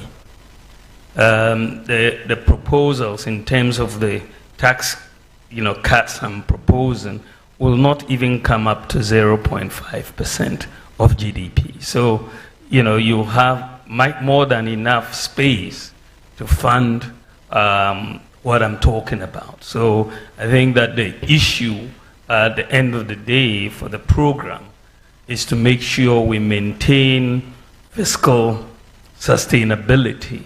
And you will see that in addition to reducing the government expenditure in favor of the private sector by 3% of GDP, I'm also proposing an amendment to the Fiscal Responsibility Act.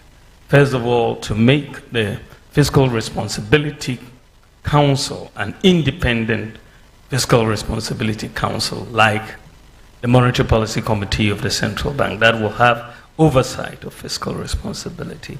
The second amendment I'm proposing is that unlike the current Fiscal Responsibility Act where we have expenditure not exceeding 105% because of the current revenue, I'm even proposing a tighter fiscal rule where expenditure will not exceed 105% of the previous year's tax revenue, so that you don't get into a situation where you are making optimistic revenue forecasts and then go ahead to do the expenditure which doesn't get realized. So we are looking at a more stringent fiscal regime to do this in addition to that. So I think that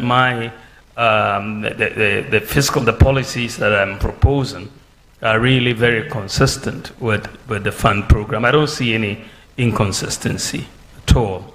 Wale FM was asking about the Pualugu Dam, and I think that it is something, and I think we had another question on it also.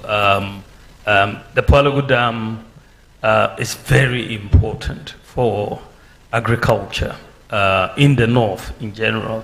It also is important for flood control. It's also important for the generation of hydropower, and this is why we call it the multi-purpose Pualugu Dam. And if you see the sort of damage the release of the water from the Bagri Dam does annually to our people, their homes, their crops, their animals, it's heart-wrenching. And the idea that we are looking at, a dam which would span large areas of the northeast and upper east regions, bringing in play about 28,000 hectares for irrigation. It tells you that it's a game changer whenever we get this dam done. Of course, the dam, as initially planned, was to cost about $1 billion US, as you rightly said. But we quickly ran into major issues following the COVID pandemic, and so many plans that were there we couldn't realize, no access to the capital markets and so on. So we're going to have to re-look at the funding model for the Pualugu Dam and bring in grant financing as well as private sector financing because of the opportunities that exist for the private sector with all of this agricultural land coming into play and all of that. So I think that is the issue.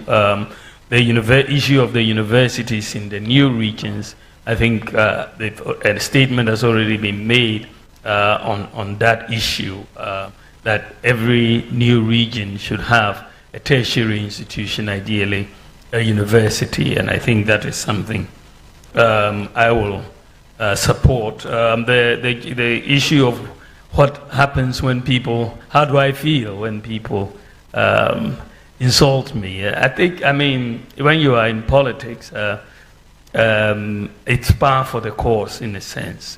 There's not much you can do. People just, for no reason, but for their own parochial reasons, just will insult you. But as long as it doesn't stop me from doing what I want to do for the people of Ghana, I will not be perturbed. As long as they keep insulting me, I'll keep getting things done for our people. I think that the issue has come, I think, in the area of the creative arts. I think it's a very, very, very important area for our economy. It's one of those areas, frankly, that, over the time, we have not really invested enough in. But my own view is that the returns to investment in this area are huge, because we have just natural born talent in this country. Talent that, cannot be really replicated in many areas, and talent that we can get a lot out of in terms of the economy and so on. So my general view of the creative arts and area and tourism is that it's a major growth pool for the economy, an area that we should pay attention to and invest in. If you look at what we've done so far in the area of the creative arts and so on, in the area of governance, we've set up the National Film Authority to evolve the dynamics of sustaining and culturally conscious film industry. We passed the Creative Arts Bill and set up the Creative Arts Agency to develop the creative arts industry. The LI on tourist sites was also passed, and we've completed the draft on the creative arts education policy. In terms of infrastructure, which is usually the tourism and the creative arts tend to go hand in hand. We've completed the Kwame Nkrumah Memorial Park, the upgrading of the Kintampo Falls, the Bunsu Eco Park, the Nzulenzu Village, Salaga Slave Market, Pikworo Slave Camp, Tafe, Atome Monkey Sanctuary, Bonwere Kente Museum. All of these works have been completed, and we have ongoing projects in the Nationalism Park, Tanebuasi Sacred Grove, Geese Park, the Creative Arts School, and Denchura Chechewere Eco Park. These are pieces of infrastructure that we are working on. Of course, in terms of marketing, as was noted earlier, we've instituted the Year of Return, the Beyond the Return, December in Ghana, Ghana Week in DC, Washington DC, and Ghana Week in South Africa. And we are providing support for various agencies. Grants have been given to Menchia Museum, Bisara Bewa, Pan-African Heritage Mission, the Film Support Program for Film Producers, also by the Ghana Tourism Authority. You have the film pitch by the National Film Authority, and the support for several festivals and events, including the Chalawote, Little Havana, Rhythms on the Runway, Bedside Festival, and so on. So I think that if you look at some of these things that we've been doing, there's been quite a bit that has been done, and we need to do quite a bit more. I think that one of the areas that I was having a discussion yesterday, I think, which has just also been mentioned here, essentially to do with collection of royalties, and how it was brought to my attention yesterday by someone just in a discussion, and I think that is something that we have to, because it looks like the nature, from what I hear, some of our artists have designated people either in the United States or somewhere to do the collection of the royalties and so on.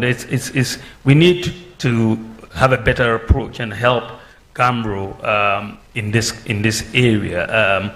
I think that we are going to use tax incentives, including the flat tax, to incentivize private sector investments in tourism and the creative arts. We want to implement an e-visa policy for all international visitors to Ghana to make visa acquisition fast, and roll out a visa-free policy for all nationals of African and Caribbean countries visiting Ghana. We'll also establish, in partnership with the private sector, a streaming and digital management platform for Ghanaian content developers in the creative arts industry. And we want to also establish a travel protocol service for the creative community to enable artists, performers, and other creatives honor international performances and shows. So we want to do some of these things to really help the creative arts. I think for me it's a growth pool, it's an industry where if we really pay attention to, we can do a whole lot.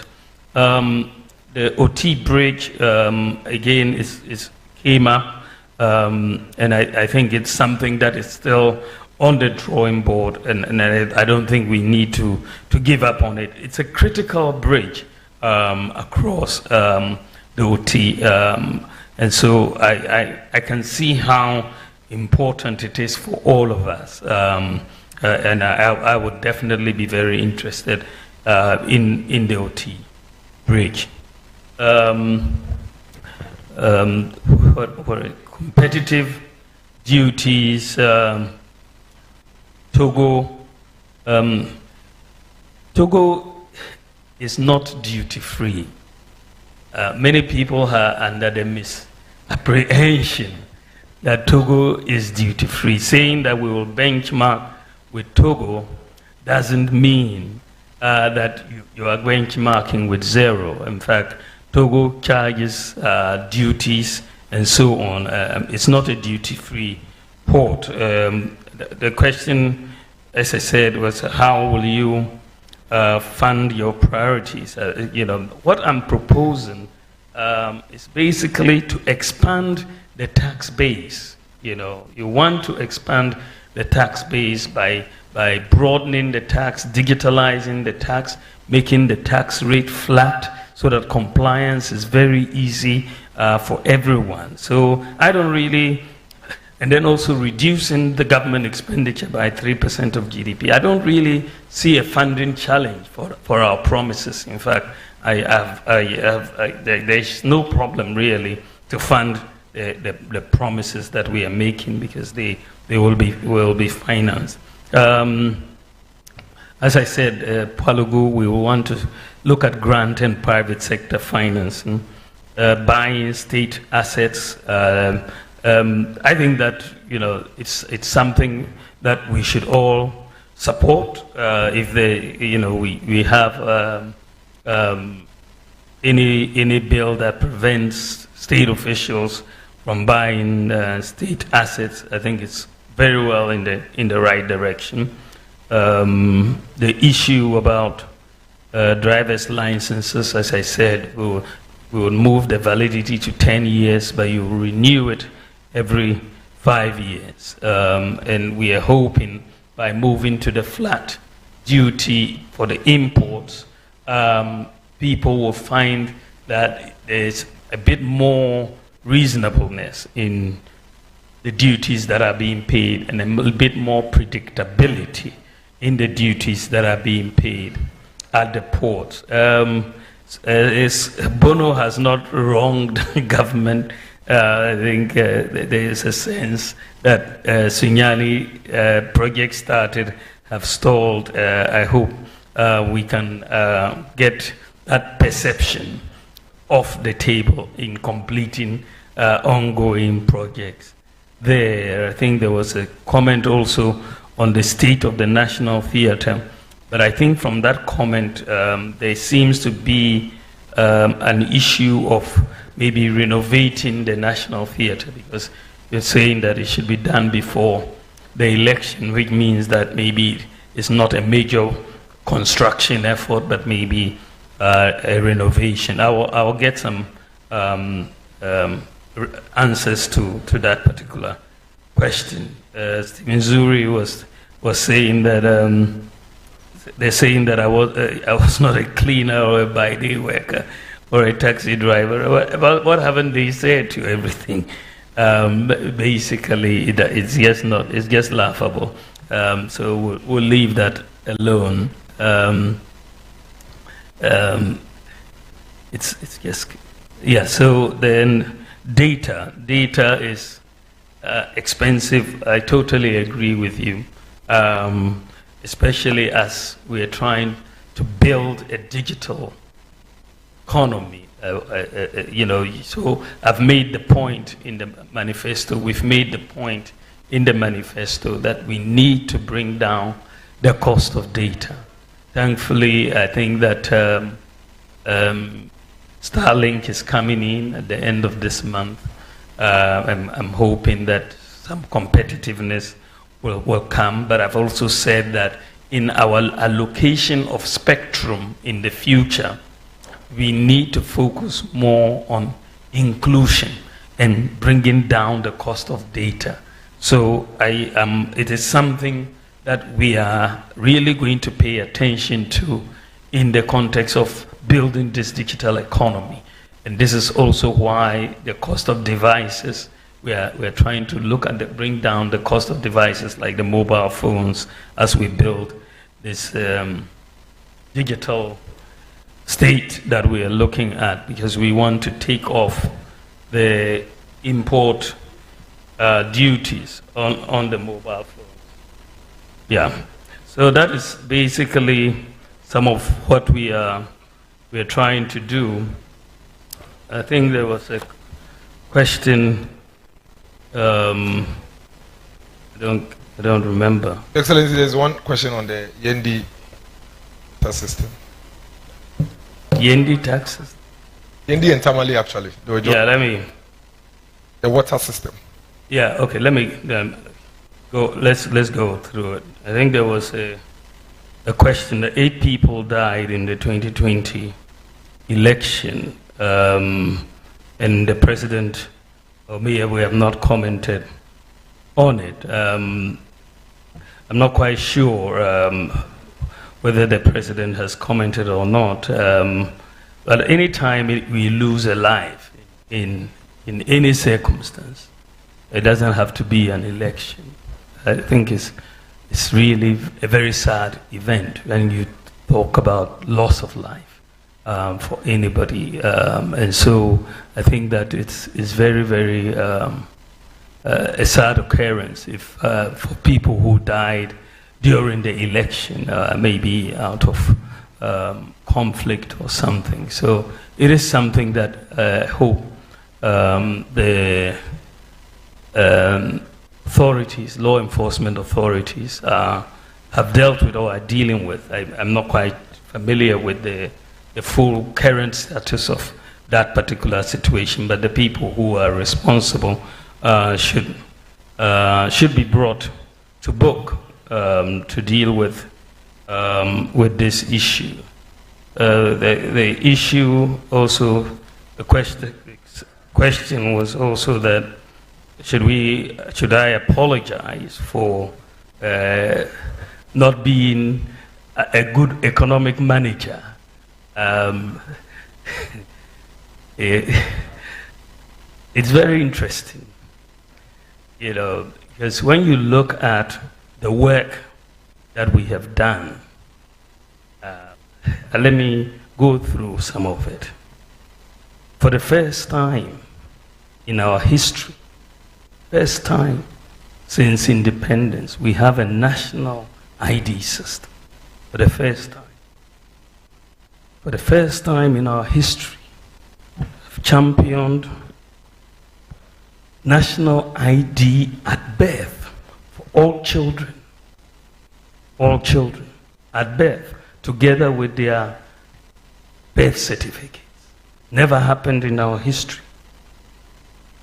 For the first time in our history, with the Ghana card, you don't need a guarantor to get a student loan. The first time in our history, Ghana has a comprehensive address system. We've struggled with this for 60 years. 60 years. It's only under our government and with my initiative that we have a comprehensive digital address system. For the first time in our history, you have 100% access to financial inclusion in Ghana. For the first time in our history. For the first time in our history, we have drones delivering medical supplies to 2,694 facilities and saving lives. 540,000 flights have been made so far to very remote parts of Ghana. Daily, they are going an average of about 100 flights a day from each of the 6 drone centers, saving lives. So many lives have been saved. Women in childbirth, needing blood, people who have been bitten by snakes. We get the report that the drones are saving. And Ghana is the whole world's largest medical drone delivery service. The whole world. The whole world. Our people can sit at home and enroll in national health insurance from home and renew national health insurance that they had so much problems with. Today, people can stay at home and buy electricity credit and pay their children's school fees and other things right on their mobile phone. Today, you have a lot of bureaucracy in the public service delivery space that has really been eliminated. You're getting through passports, getting a driver's license, clearing goods at the ports, and so on, have become much easier because of digitalization than before. Much, much, much easier. Today, we have an e-pharmacy system, platform in Ghana. I went to Ho in 2019, met with the pharmacists and challenged them. I said, let's do an e-pharmacy platform. Let's bring all the pharmacies in Ghana together on one platform. And today we have 2,456 pharmacies that have been brought together on one platform. For the first time in our history. For the first time in our history.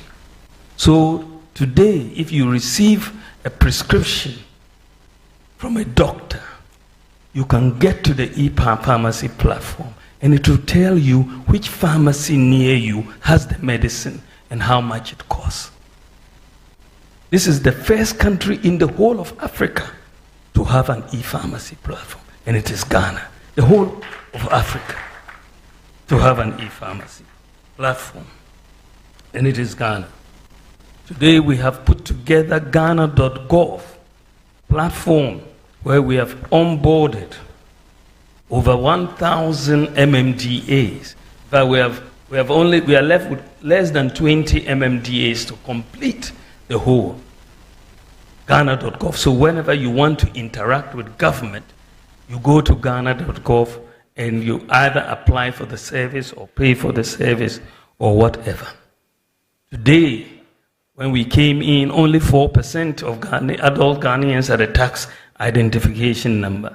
Today it's 85%. And that is a major, really major accomplishment that we are doing.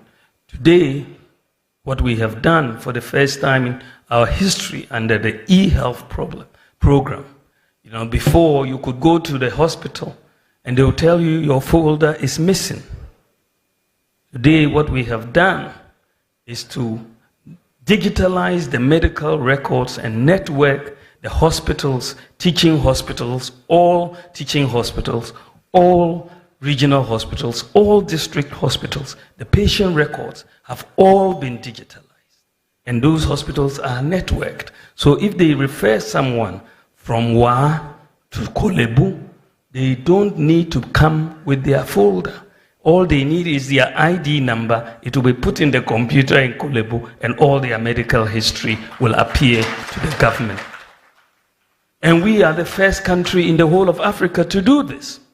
And one of the few in the world, because I've been looking at the networking of hospitals across the world in this manner. We have one of the very few in the world to do this. One of the very, very few. Today, sickle cell patients are able to get hydroxyurea on the NHIS. Today, childhood cancer is covered on the NHIS. Today, we have free kidney dialysis for over 60 patients and under 18 patients. Today, we have the National Rental Assistance Scheme for the first time in our history to deal with this problem of rent advance. And as I said, it's working very, very well, and we will do it. Today, for the first time in our history, we have the Zongo Development Fund, over 200 projects, and we are moving forward with that.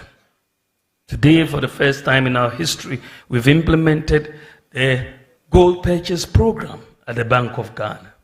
We've also brought in gold for oil program, which is going to be a major thing for our economy going forward. And today, one of the things that we have done, which will be hopefully outdooring before the end of this year, is to bring in a local Uber-like app for our local taxis. Taxis having major problems because they are being outcompeted by Uber. We have done an app for them, and they will soon be able to operate like the way the Uber or Yango or Bolt is operating. So that when we take a taxi, we don't have to be taking the money abroad. We can keep the money in Ghana. And that work has been virtually completed, and we will outdoor it very, very soon. So when you look at how we are changing Ghana, and you look at the performance of the economy before we came into office, we are doing much better across virtually every sector than the man who wants to come back. Every sector. The man who wants to come back, right? So I am very proud of my record. Very, very proud of it.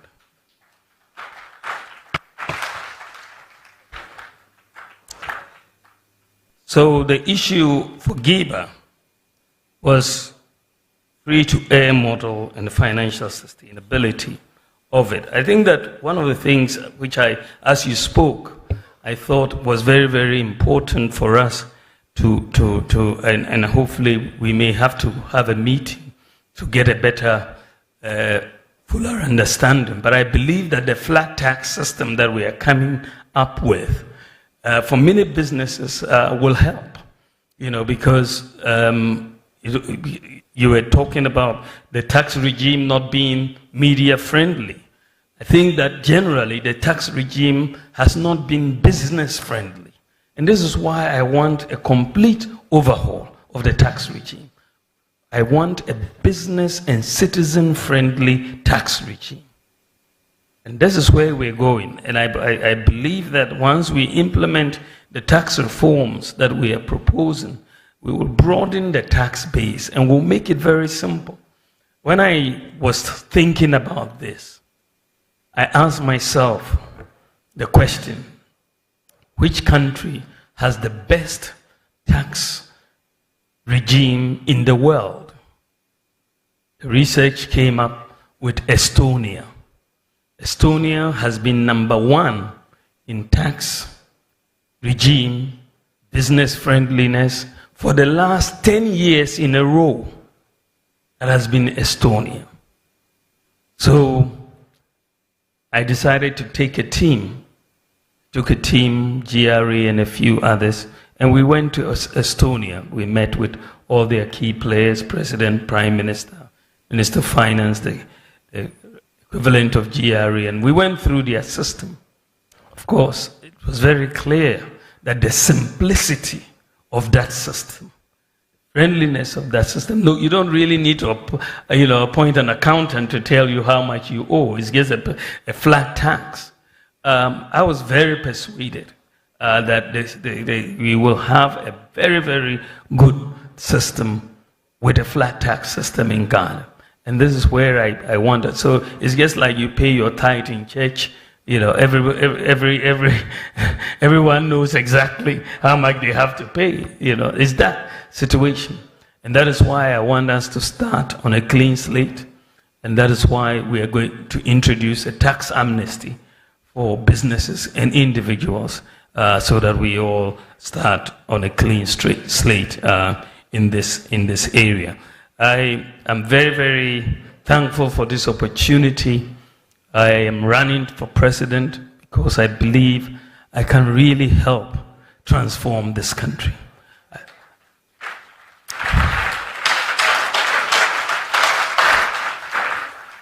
I believe that we are not at our potential. I believe it's really possible to really move this country in leaps and bounds. I believe we are limited in our mindsets. We are not believing that it is possible. I want to take Ghana on this journey of possibilities. I want us to overtake many of these countries. I want to create jobs for our people. I want to take care of the vulnerable. I want to educate our people and make sure that we build an economy, a world-class digital economy, which is based on systems and data. That it wouldn't depend. When your economy is based on systems and data, it doesn't depend on who you know. Because when it comes to who you know, then only a few benefit. But we want to move more towards a disciplined society, and systems bring discipline, more discipline as a society. Because in the advanced countries, things work. People are disciplined because the systems are there to check you. You know, systems check you. And so I believe that we should put in place the systems, and we will get a more disciplined society and a more vibrant society, a prosperous society, a job-creating society. That's why I want you to help me to become president of the Republic of Ghana. Thank you very much. God bless you. Thank you very much, ladies and gentlemen. Like the Gen Zs who say, he's very mindful, cutesy, and very secure. For the leader of the driver of the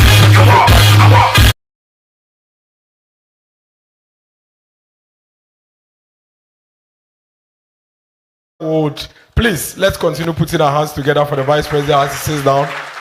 Very, very mindful, very cutesy, and very demure. His Excellency Dr. Mahamudu Bawumia. 4 hours of grilling questions, 4 hours of answering one of the toughest questions that any sitting vice president has ever been subjected to. And you all agree that never in our recent time have we ever seen any presidential candidate subjected to such grilling questions. Please put your hands together again for Dr. Mahamudu Bawumia. Let me quickly say that it's unfortunate we are unable to take every single question for obvious reasons. Over 200 people in this room. Please, we apologize. Just as when you open your phone lines on your radio shows and your TV shows, you are unable to take every call. Mr. Jantua, forgive me because you are unable to pick all your calls on your morning show. Forgive me. Taku, forgive me. There are going to be a lot more of such engagement. Annie, forgive us. And we'll engage more so we can ask a lot more questions. For those of us who couldn't get a registration done before getting into the auditorium, please show your invitation at the registration desk and complete the process. We gave each of us copies of the abridged version of the manifesto. Please Let's go through this manifesto and let's continue the conversation from tomorrow. God bless us all. I started the program with the prayer, and I'll say the closing prayer as well. Father Lord, we thank you for such an intriguing engagement. We thank you for guiding us through the process for over 4 hours. We pray that as we get back to our homes, you join us on this journey and help us to get back home safely. This and many more we pray for in the mighty name of Jesus. Thank you and have a good evening, ladies and gentlemen.